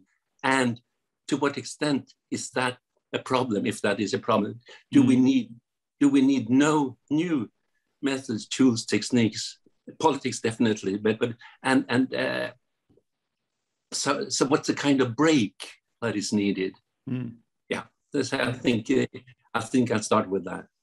That's really interesting, Pelle, and you talked about the sort of the core tool of the workshop, and I've seen a bit of Tristan's work before, so I know that in the work that he does, there are very different drawing techniques. For instance, if we just talk about literally the mechanics, and like Emma also talked about the sort of the hegemony of the post-it note, and how there are, of course, a million other ways of describing the world around us and what the world could be. But it has often settled around a workshop format. We could talk specifically about that, and I could throw to Tristan to talk about different kind of, maybe in a moment, Tristan, different sort of the approaches that you take feel to me very different in terms of just literally figurative representation even. But maybe Emma and Vanessa, you also want to come in on this, because there's something about this, the format, and really then what is allowed to be on the table, as it were, if there is a table, and if there is a workshop and there is a room and there's a sort of a set of politics and democracy above that. How do you navigate that from within the system? Because I, like you, am practicing designers in these systems, and you inevitably end up with variations on workshops. I guess what I've tried to do in my work is move that into the street, at least, and say the street becomes more like a garden, and then the practice of democracy is more like gardening on an ongoing basis than it is just a workshop every 6 months that you happen to be invited to. But how do you square that? Maybe Vanessa, I could start with you, because you're probably closest to the front line out of all of us, in a sense, in terms of working inside these kinds of frontline services. Is there any appetite or room for techniques that don't look like a room with a table and some post-it notes and maybe a whiteboard of some kind? Thanks, Stan. Yeah, that's a really interesting question. And I would say in the last year, it's gone from being in a physical room and post-its to a digital whiteboard and Zoom rooms for the most part, which is really, it has really opened up for participation in one way, because people who could not travel earlier or could not make it for whatever reasons have been able to participate and share their thoughts. And that has been great. But at the same time, it's just a reproduction of old methodologies and methods. And yeah, it's just reproduction of the same. So what I have now tried to do is, and also as Emma mentioned, I have started reading up a lot more and sensitizing myself to how do I take a more trauma-informed approach to my design. How do I look at power structures and exploration of more material aspects? So right now I'm in the process of developing probes as a way of gathering insights from our participants and also to explore. And this is partly the reason, because I haven't been able to get in touch with participants in the way that I imagined due to the pandemic. I've decided to switch how I can connect with them and try to get in their perspectives without making it feel extractive, where they don't feel like they need to perform in some way for me as a designer or for others in the room. So I think using methods can quite often end up being performative. Because this is the kind of design that people are more familiar with when they think about doing design. They think of design thinking and then post-it notes, and that we do something quickly. And this means that we've got everybody on board. We'll do some quick dot voting and everybody has decided on an idea together. Yay, now we go for it. And that's sometimes good to get things moving, but not always that we are getting a move on the right things.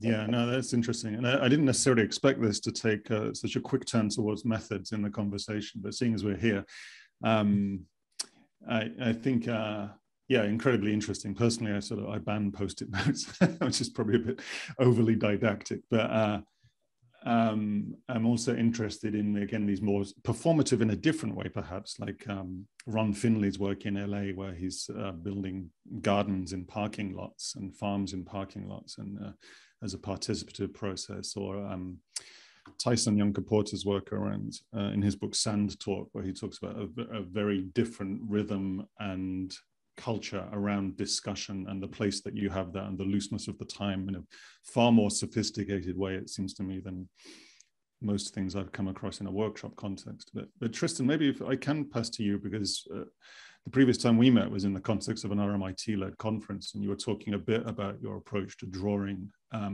So let's hover around methods briefly, and we'll zoom back out. But like, if you could talk to us a bit about the way that you think about figurative representation. I'm struck, in a sense, things like the postcards from the future are very sort of, Institute for the Future, almost sort of Californian technique, which I've also used personally. But then you also draw from other perspectives. Can you talk a bit about that and share how you unlock these kinds of workshops a bit? Yeah, thanks. Yeah, I mean, it's methods, tools, and techniques are highly problematic for the most part. Not as much because of kind of how they present themselves on a piece of paper, but how people present them as being neutral, non-political, maybe leaning towards some sort of technocentric fetish sometimes, for reasons such as that. And that's how they become colonial artifacts.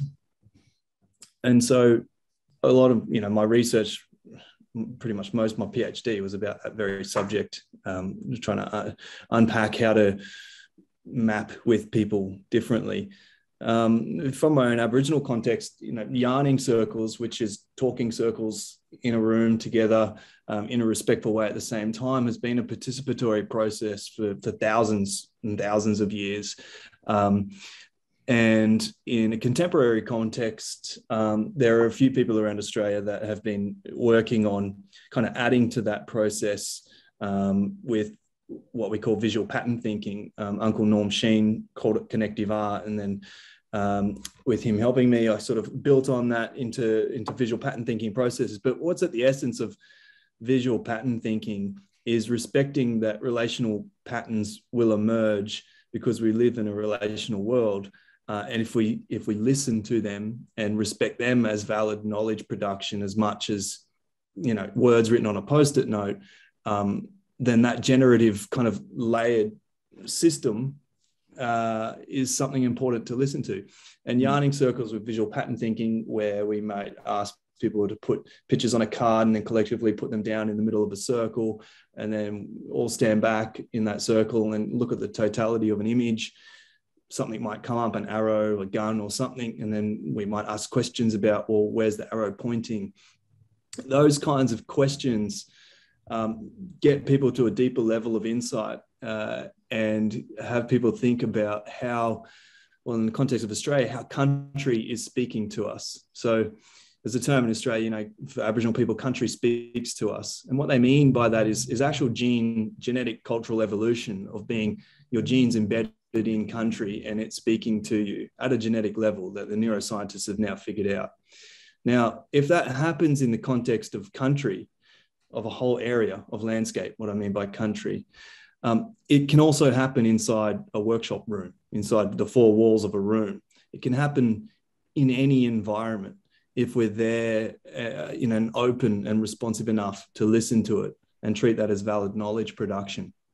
So a lot of the work that I do is centered around just being open to those relational patterns that might emerge, and how they generate deeper levels of systems, because they'll generate and then they'll come together and coalesce as patterns, and then they'll generate new levels of systems, and then new things emerge from that.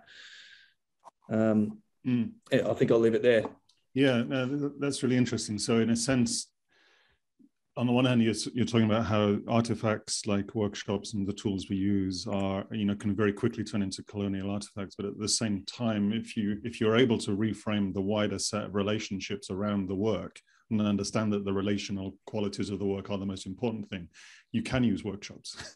You know, if you're reframing yeah, look, there's nothing wrong with an orange square about 8 centimeters, you know, wide by 8 centimeters high.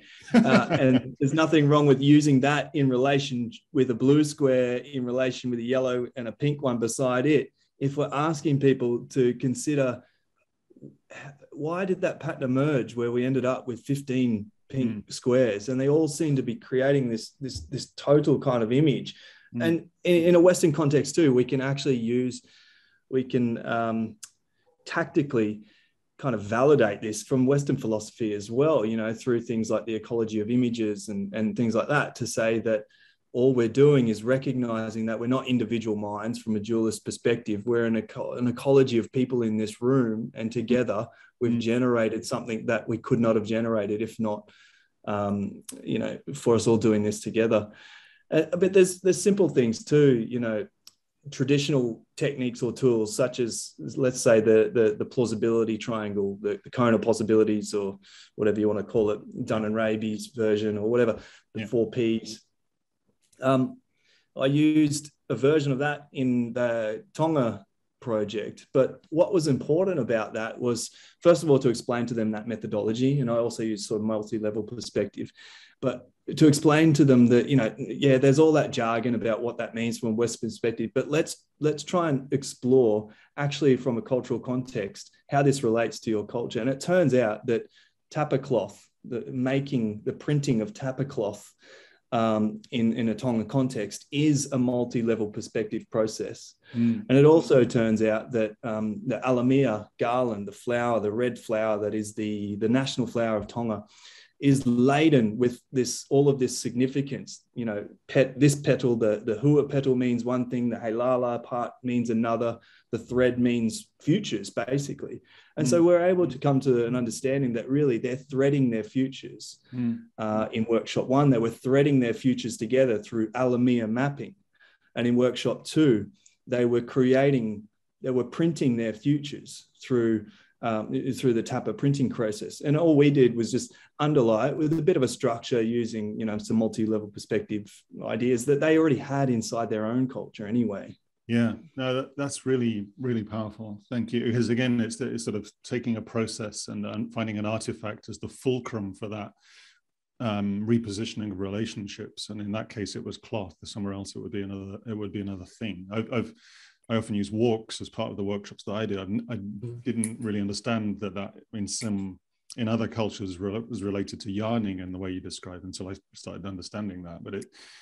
So there are really the powerful idea of sort of building it from the ground up around relationships and letting the ideas percolate and form in that way. I'm struck also, there's a question in the chat from Joe about an ableist perspective, I guess you might call it, on things like workshops and people with disabilities. And there's this great quote from Sarah Hendren, a designer and writer, it's about the design of a college campus for deaf people in the US, Gallaudet. And she says, you know, when it came to the architecture, she said, imagine the envelope being drawn up from the ground, the sides and the corners and the rooftop forming a shape around a series of habits and patterns for living that deaf people have been doing forever. So it's kind of like the architecture emerges from the habits and relationships of the way people have been living.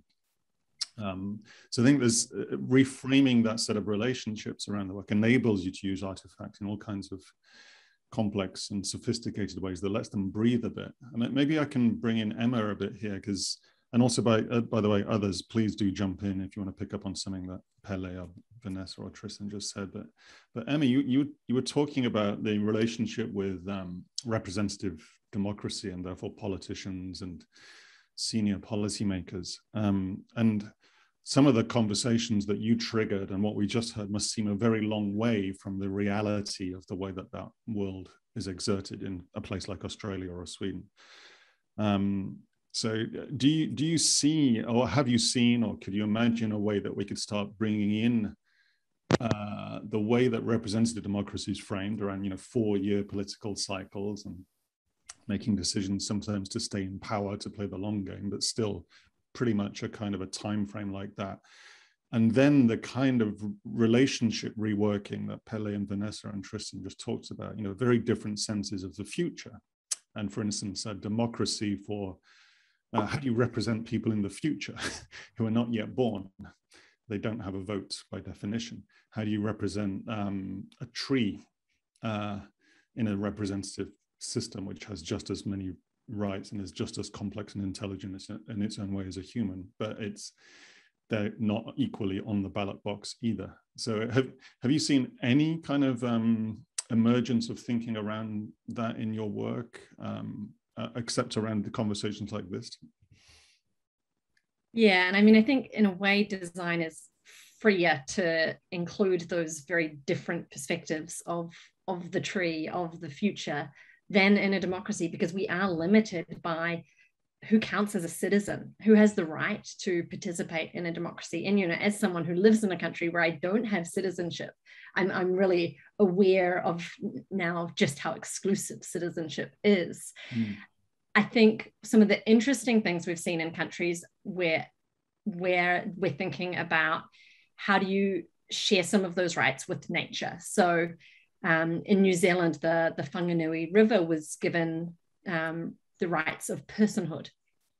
And I believe in the Ecuadorian constitution, the rights of nature are part of it. So I know that there are efforts being made in some representative democracies to think, how do we enshrine rights of nature, to force consideration of them within our systems. I don't know how that's working in practice. I don't know how effective it is. But I think a lot of the time what's happening there is actually an adaptation of these more Eurocentric models to Indigenous worldviews to think about relating to other beings. And that also, of course, the idea of future generations and thinking about things over the course of generations. I don't know if Tristan, perhaps with, your experiences of your work, your background, and your, thinking about futures and Indigenous knowledges, you might be able to speak more to ways where that is being brought alive. Yeah, look, no, but I mean, talking about more than human design, what I was mentioning before, is exactly that, is the world is animate. It's not in a, there are the obvious life worlds that we understand as, things with beating hearts and ecologies, and things like that. But the rest of the world is animate too. And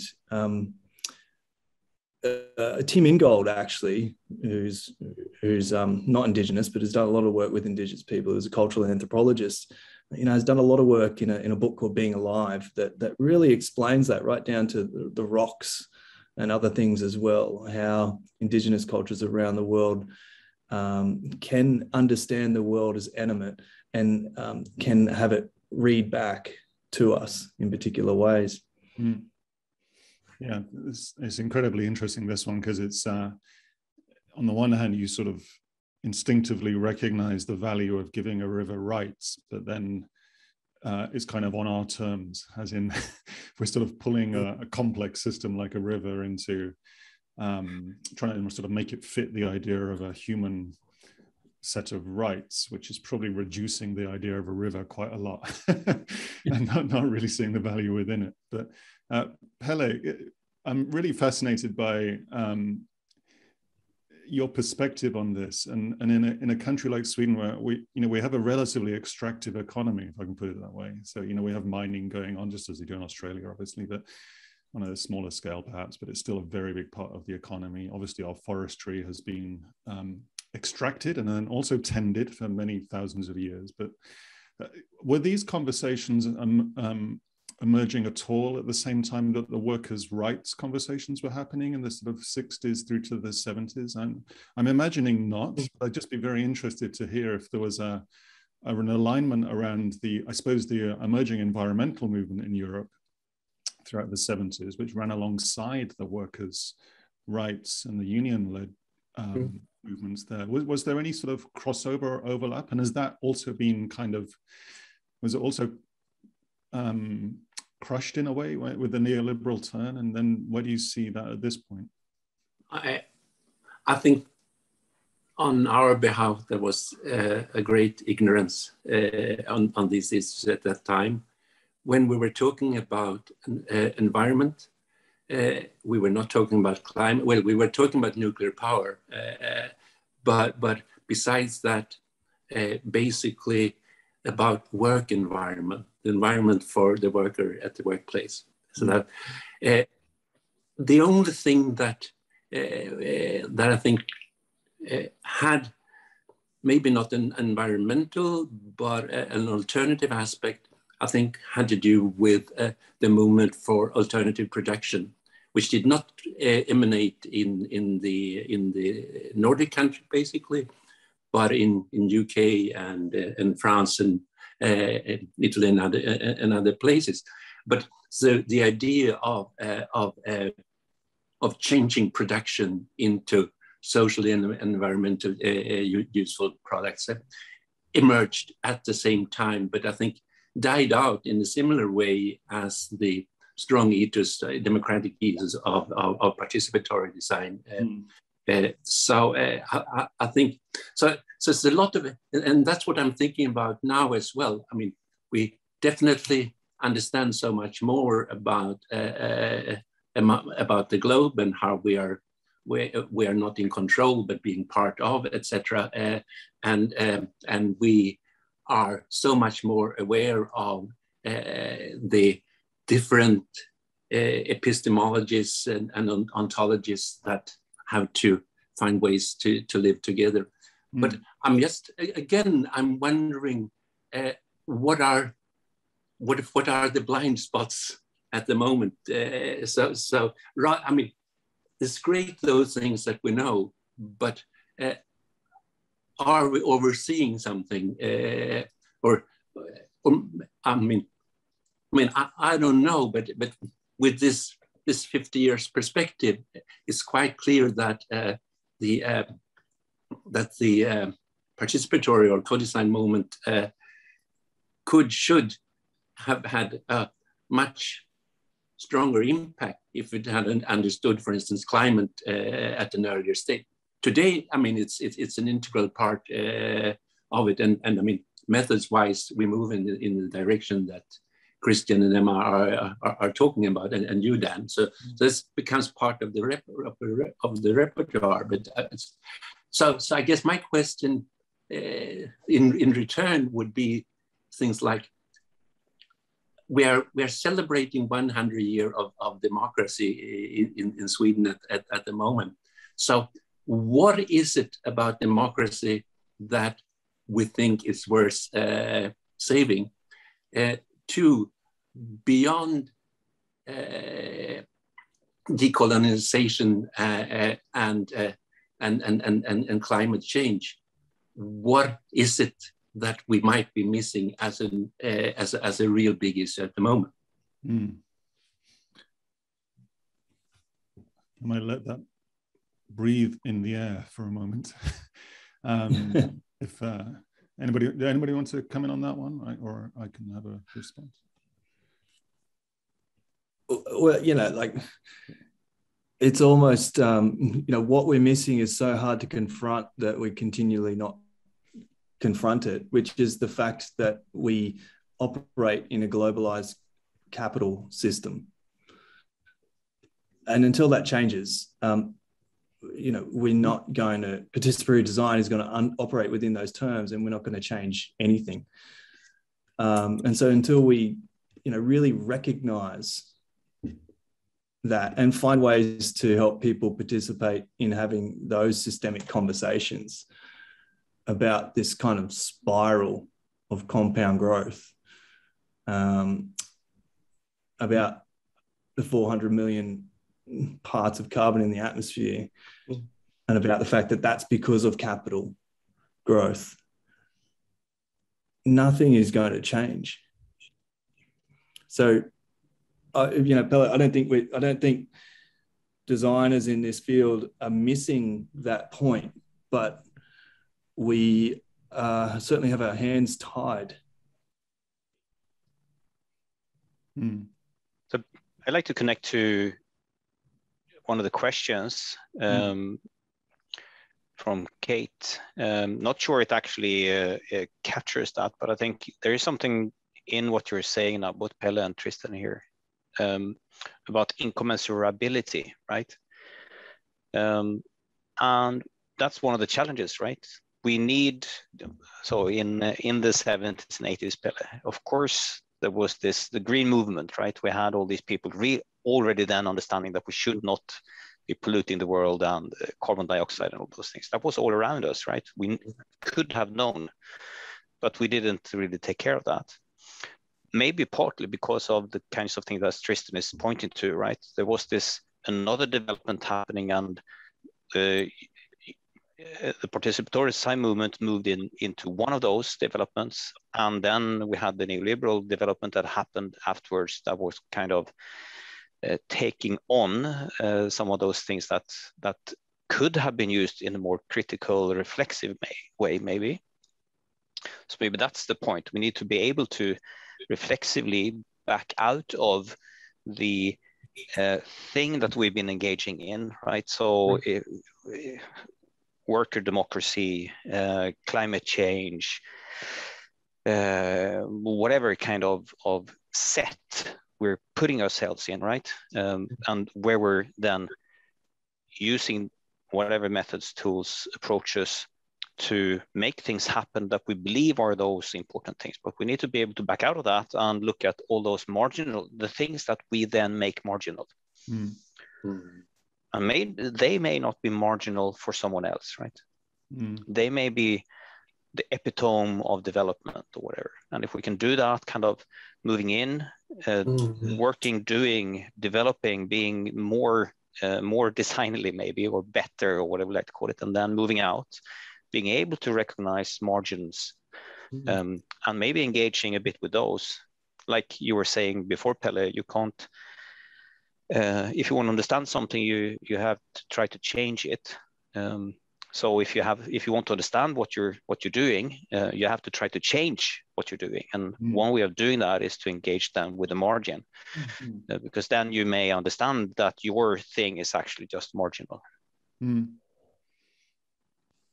I wonder if I can connect that to Vanessa and Emma again, because I was looking at also the follow-up from Fergus, and thank you to Fergus and Kate for putting those questions in the chat there. And they remind me a little bit of, the questions remind me of Chantal Mouffe's work on agonistics or agonism. Or rather, actually, there was a Danish politician, and I forget her name, I'm really sorry about that, but she basically said that she was a Copenhagen politician, and she said the way we interpret democracy, where she is anyway, is the right to disagree with each other.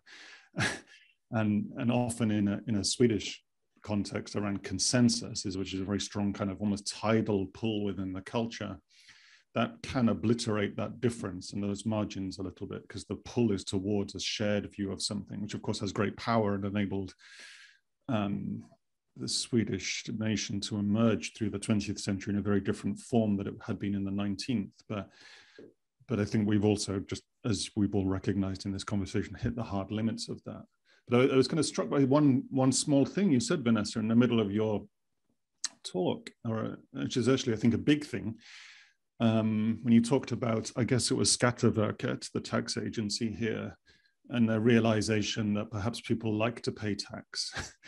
And I was just imagining my Australian compatriots' reaction to that, or New Zealand compatriots, sorry, Emma, to that phrase, because that would not be said, I think, in the same way in Australia in those terms, because of the ideologies underpinning these ideas.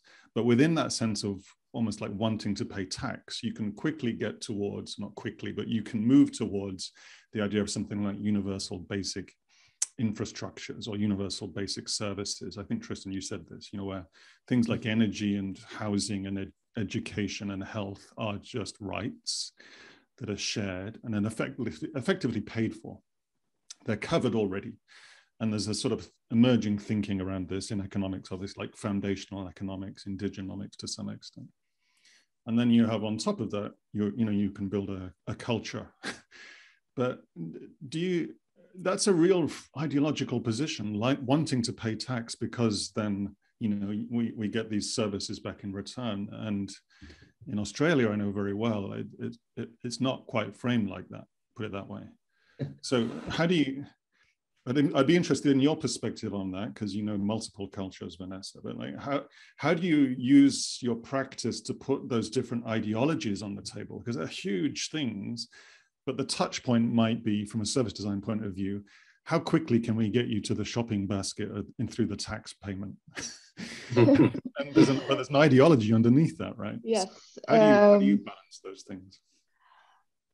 That's actually a really tough question, and there's no easy answer to that. These are all tough questions. It's this kind of panel. Sorry, Vanessa. Yes, but I think from this service design practice kind of view, I would say it is about using, I'm also going to tie into this reflexivity that Stefan brought up, is getting those discussions going, because people are not aware of their ideologies also. It's a very subconscious or unconscious thing. So I think then I would see my role as a designer in surfacing first, making them understand that what is it that you actually stand for? What is it that you believe in? Because in one-on-one interactions with personnel, they don't think about that people don't want to work. They are coming from a place of, I would like to help this person. I see them struggling and suffering, but there are certain structures that do not allow me to do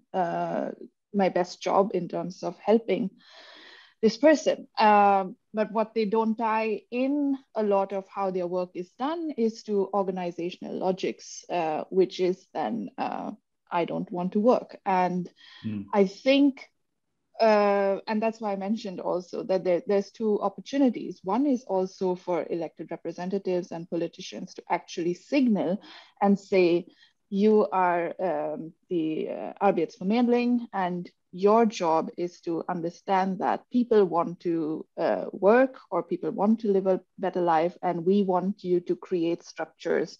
So there has to be a little bit of a top-down push, because again, there's also something about this way of consensus and people not wanting to get too creative in how they do their work in the front lines, because they want to maintain that balance.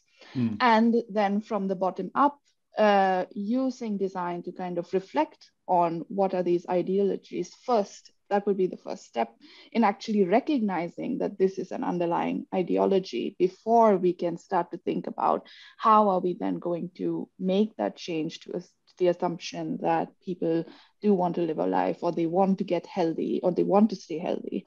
So in different organizations, that's how I think we could move things along. But yes, Skatteverket, that also definitely blew my mind, because I was like, yeah, of course I want to pay tax, but I never thought about it that way, because tax is also such a capitalist neoliberal structure when you think about it, actually. Another way of looking at it would have been to think about how might we dismantle the taxation system if we want to be provocative, because that's also tied into very neoliberalistic thinking of how we govern things. Yeah, but maybe Emma has something. No, I'd be interested in that. Absolutely, in Emma, your perspective on this, and particularly you talked really powerfully. Well, you both did actually about trauma as well, and of course we're in the context of a shared trauma, which is hitting different people harder than others, of course. But it's how does your work with understanding of trauma, this relates also to Fergus's question in the chat, actually dealing with these, he says, they say unpleasant and negative or unintended, and tax, as you say, is sort of one of those. If we reframed tax as a common investment in shared resources and a common good, it would be a very different sensibility to the word tax, but which is what it is, at least in a Nordic model, I guess. But people sometimes say, weirdly, Milton Friedman, who's the last person I would ever quote on anything pretty much, except one thing, which he says that things do change at times of crisis, and there's a moment. How have you understood trauma, Emma, as a way of understanding people's maybe deeper and subconscious reflections on things, building on what Vanessa said? But how do you actually surface then something you can use within a design process? It feels kind of awkward, and yet at the same, and maybe even immoral occasionally, but at the same time, with this idea of agonistics and democracy being a right to disagree with each other, that means argument and contention and all of those things as well. How do you safely build that into the work in a meaningful way? Oof, big question. Sorry. Yeah, no, it's another. It picks up on lots of themes, and actually, I'm going to even go back and weave in the conversation about methods here. And I might give an example from a project I worked on that was in the justice sector, and we needed to involve such a diverse range of people in the process, including people with quite high rank in society, like magistrates or judges, lawyers, court staff, but also people who had come into contact with the justice system, perhaps as a victim or witness or perpetrator of some kind of act, but also who had a cognitive disability and often issues of mental ill health. And one of the most challenging things I've ever done in my career is try to facilitate a workshop with all of these kinds of, different kinds of people. And I think, going back to that question, I think, a well-designed and well-facilitated workshop that is very sensitive to the needs of all present, and that usually involves a lot of pre-work, can be a super powerful way of helping people to see each other and to see different perspectives. So those kinds of things that Vanessa was saying about ideologies, often being unconscious or subconscious. Similarly, we don't usually see the impact of our beliefs and behaviors on people's lives, and bringing different kinds of people in a system together. And this is really starting to bring in, I guess, systems thinking and practice, as well as design thinking and practice, to help see and understand each other, can be really powerful. I don't think a workshop is the only way to do it, and sometimes it's not the best way. And that example that I gave, despite all the pre-work we did, there was a participant who got upset because the conversation started moving more quickly than they could follow. Yeah. While we tried to prepare everyone and do everything we could to make sure we were creating, I guess, as even a playing field as possible for participation, we couldn't completely change how people showed up in the room and interacted with each other. And that can be problematic. And so sometimes it isn't safe to bring everyone together, especially, in that context, we would, checked in with participants about things like getting a police prosecution perspective is important. How would you feel if if there was a police officer there, knowing that people may have had traumatic experiences, and wanting, a basic thing about principle of trauma-informed practice is giving people choice and agency. Right. So not, doing things to them, which of course is not what we're about. So that's one thing. The question about discomfort is how I'm going to sum up that question about kind of unpleasant, negative things, is really interesting. And I think it's a constant in my work about, trying to create places where people feel safe and comfortable, but at the same time, knowing that for the kinds of changes we need to make, some of us need to get uncomfortable. And so trying to figure out how to do that in safe ways where we're pushing people outside of their zone of comfort into more of a zone of learning and change. And it's a really tricky, delicate balance to do that in ways that are safe, but actually effective and might help people to change their behavior and potentially, especially if they have some influence, in the case of a magistrate, sentence people differently, or in the case of someone who's, designing health and legal policies, actually changing eligibility of them because they've had this experience of discomfort, perhaps. Super interesting. It reminds me, Pelle started with the more activist-led participatory culture that you talked about. Was, I think you said those workshops originally were often for underprivileged and people that had been marginalized, and so it came from that perspective. So that, yeah, there is something very powerful like that. I wonder if we have time for one more question or one more discussion, and which is about moving beyond consultation and we've talked a lot about things like workshops, which of course like fundamental, but there's something deeper, as we know, in participation. I'm thinking of Sherry Arnstein's ladder of participation, which goes beyond just sort of being asked, what kind of freeway would you like? To actually far more fundamental questions of ownership, really.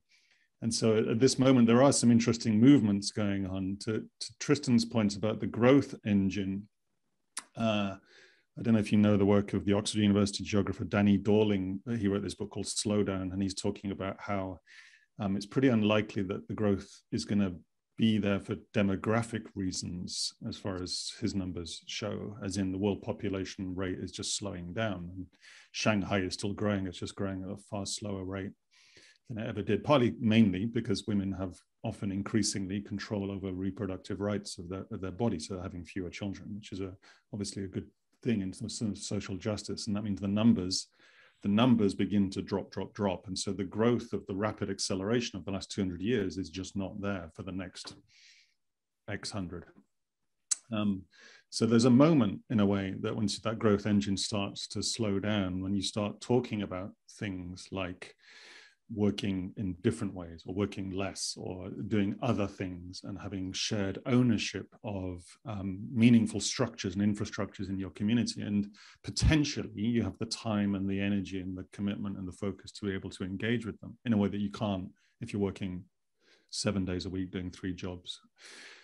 So I wonder if there's something interesting about this idea of a deeper level of participation, which is really about ownership. And I guess that's where I was going originally with the street stuff we're doing here, where the street is kind of designed by the street, it's run by the street, and they negotiate it on a daily, weekly basis. If they decide to grow tomatoes there, they're going to be picking the tomatoes, right? It's not the municipality doing it for them.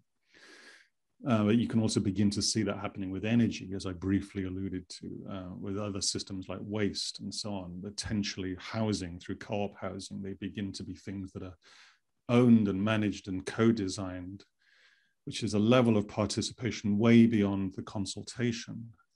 So I'm interested in any perspectives on this at all, around the slowdown stuff, around growth, whether it is almost deeply utopian to imagine that could happen, but would that make space for this? It's ownership alongside that. Does it open up a possibility of that? Tristan? Oh, look, I'd love to be optimistic, but I don't want to kind of fall into sort of libertarian utopianism at the same time, because you know, that's half the problem, is we're not facing up, you know, to the fundamental issues that are inescapable and incommensurable. So fantastic if there's a sort of a slowdown. The problem is, going back to kind of animate systems, you know, the capital system doesn't give two shits that there's less population. You know, it is concerned, it is locked in to that 3% compound growth, as it has been for a couple of 100 years. And so it needs to find that capital from somewhere. And if it can't, because there are less people to provide that capital, things will collapse. And so we'll be facing some devastating situations of collapse, you know, and calamity, because it can't find capital. And then maybe on the other side of that, you know, some sort of emancipation might occur. I was just reminded, as we were talking about the 70s and the participatory design movement that Pelle outlined, also occurred in the 70s at the same time as neoliberalism and its kind of formalized project and its birth. And what it did was, as a deliberate part of that project, was colonize freedom. You know, colonize the notion of freedom, the kind of freedom that, say, perhaps the union movement and participatory design in Scandinavian countries were trying to advocate for. Because what it did is it turned freedom into a class struggle, and it said that, you know, socialism union movements and those kinds of people were against freedom. They're trying to take away your freedom. And they've succeeded in that narrative. And what they see as freedom is the free market, and they've succeeded in democracy equaling free market. What we need to do is take freedom back and celebrate it on the left through social democracy, or whatever you might call it, for what it actually is, which is, you know, freedom with constraints and limitations that create equality, is emancipatory, is a celebration. You know, instead of kind of cities that free market speculate what could be all the time, freedom is cities that people just live in. So I don't know if I'm pessimistic or not, but democracy based on the kind of global market system that we have at this point in time cannot deal with the immensity of the problems that we have at hand, including the crisis that may occur because compound growth, you know, in a market economy, it has nothing to feed itself with. And so we are facing, you know, the most fundamental ontological crisis perhaps that the human species has ever faced. And we need to find new conditions of limitation that are not based around how the free market, how it feeds a free market and the limitations required for that. You know, Tony Fry talks about conditions of limitation through sustainment. Maybe there's something in that. He's not the only one to talk about that version of things, but he frames it with that language of sustain, which is basically about, you know, what are the conditions that add time for our animal species, the future of the human species on this planet, and the biosphere upon which we depend. You know, all of that needs to be extended to other life worlds and more than human contexts and indigenous contexts that is not yet really built into those discourses enough. But we need to find a freedom that accepts conditions of limitation that is beyond a free market economy. Thank you, Tristan. Not pessimistic at all in a way. Well, you know, because you're laying out very clearly the issues, the biggest issues, as you said, and then it's this question of a slowdown or not, or a different kind of growth, or, you know, an organic growth or a regenerative growth versus compound growth. They are at least choices. If we have a set of issues laid out there, we can make active choices about those things if we can reframe power relationships accordingly. So I don't necessarily see that as pessimistic. It depends what we do, I guess, is my reflection on optimism and pessimism. So maybe I'll come to Pelle for a perspective on that. I'd love to hear, and then Vanessa and Emma, I'll give you kind of a word each. You can pick up Tristan's gauntlet there and work with it, or just give us a reflection on something you just heard. We have the last 5 minutes. So Pelle, and then Vanessa, and then Emma. I'll go like that, if that's okay. Okay. Well, it's hard not to agree with Tristan. The problem, I guess, with just agreeing is that it doesn't help us very much to find directions of how to, besides being anti-capitalist, which might be part of might be the solution. But let me just, so I'm just wondering of what to do in the interregnum, or from now on until there is the crisis that open up real new possibilities and change, etc. And I return to Emma's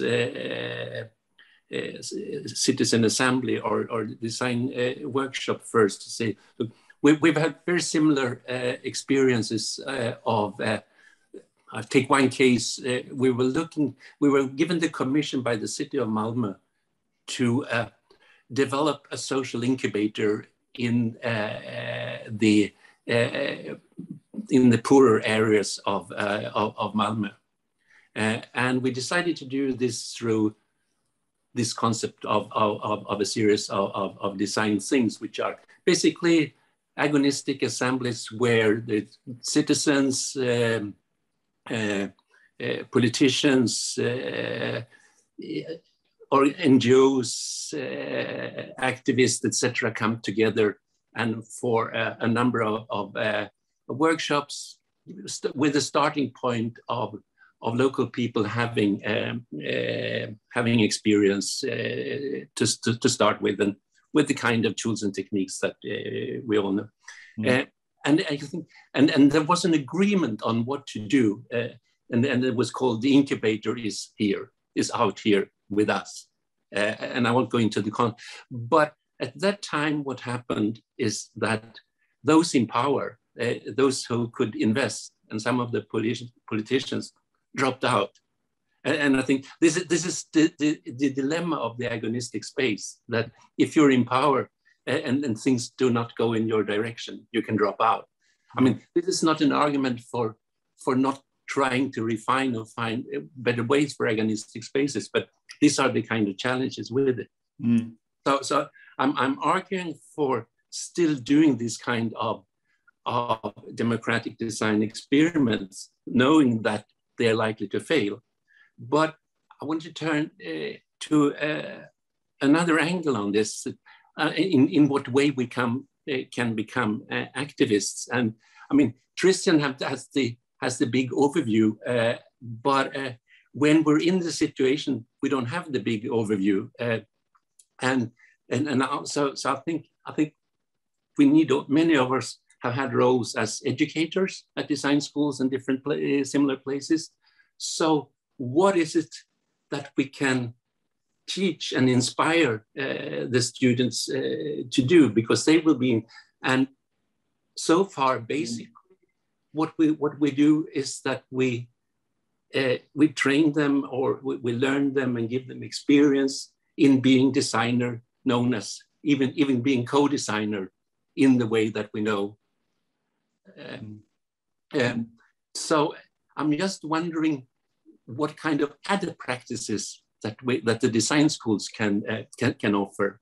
And I'm, for instance, thinking of how do we inspire, support, and help students to say become activists in Extinction Rebellions, which is a real interesting design practice. How did the school prepare students, design students, for coming out in other contexts than the workshop or the design assignment of different kinds? So that'll be my take on it at the moment.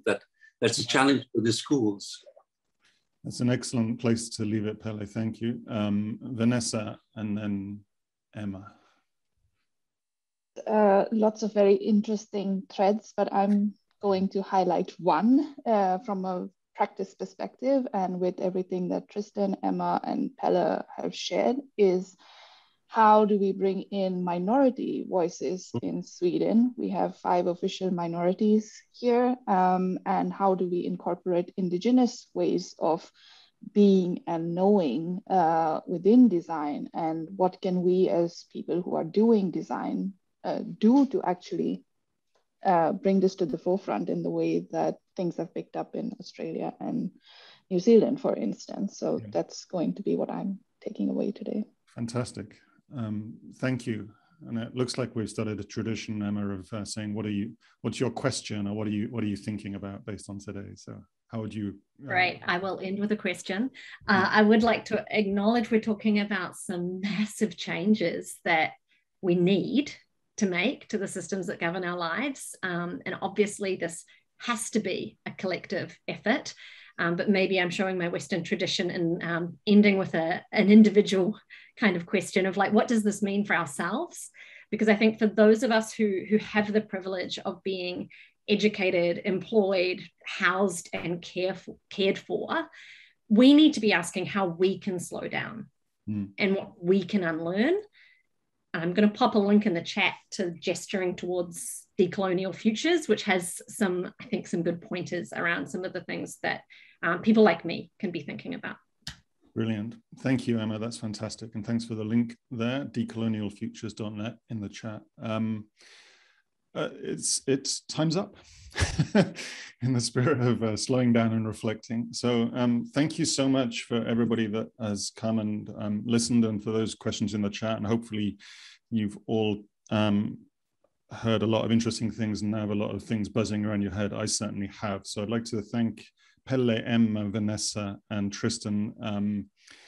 And I'm going to just thanks so much for your contributions and the really enlivening and fascinating and complex and challenging conversation we've had. I've gained a lot from it personally, and I hope everybody else has got something out of it as well. I'm going to hand back to Stefan in the studio, as they say, who can say goodbye for us.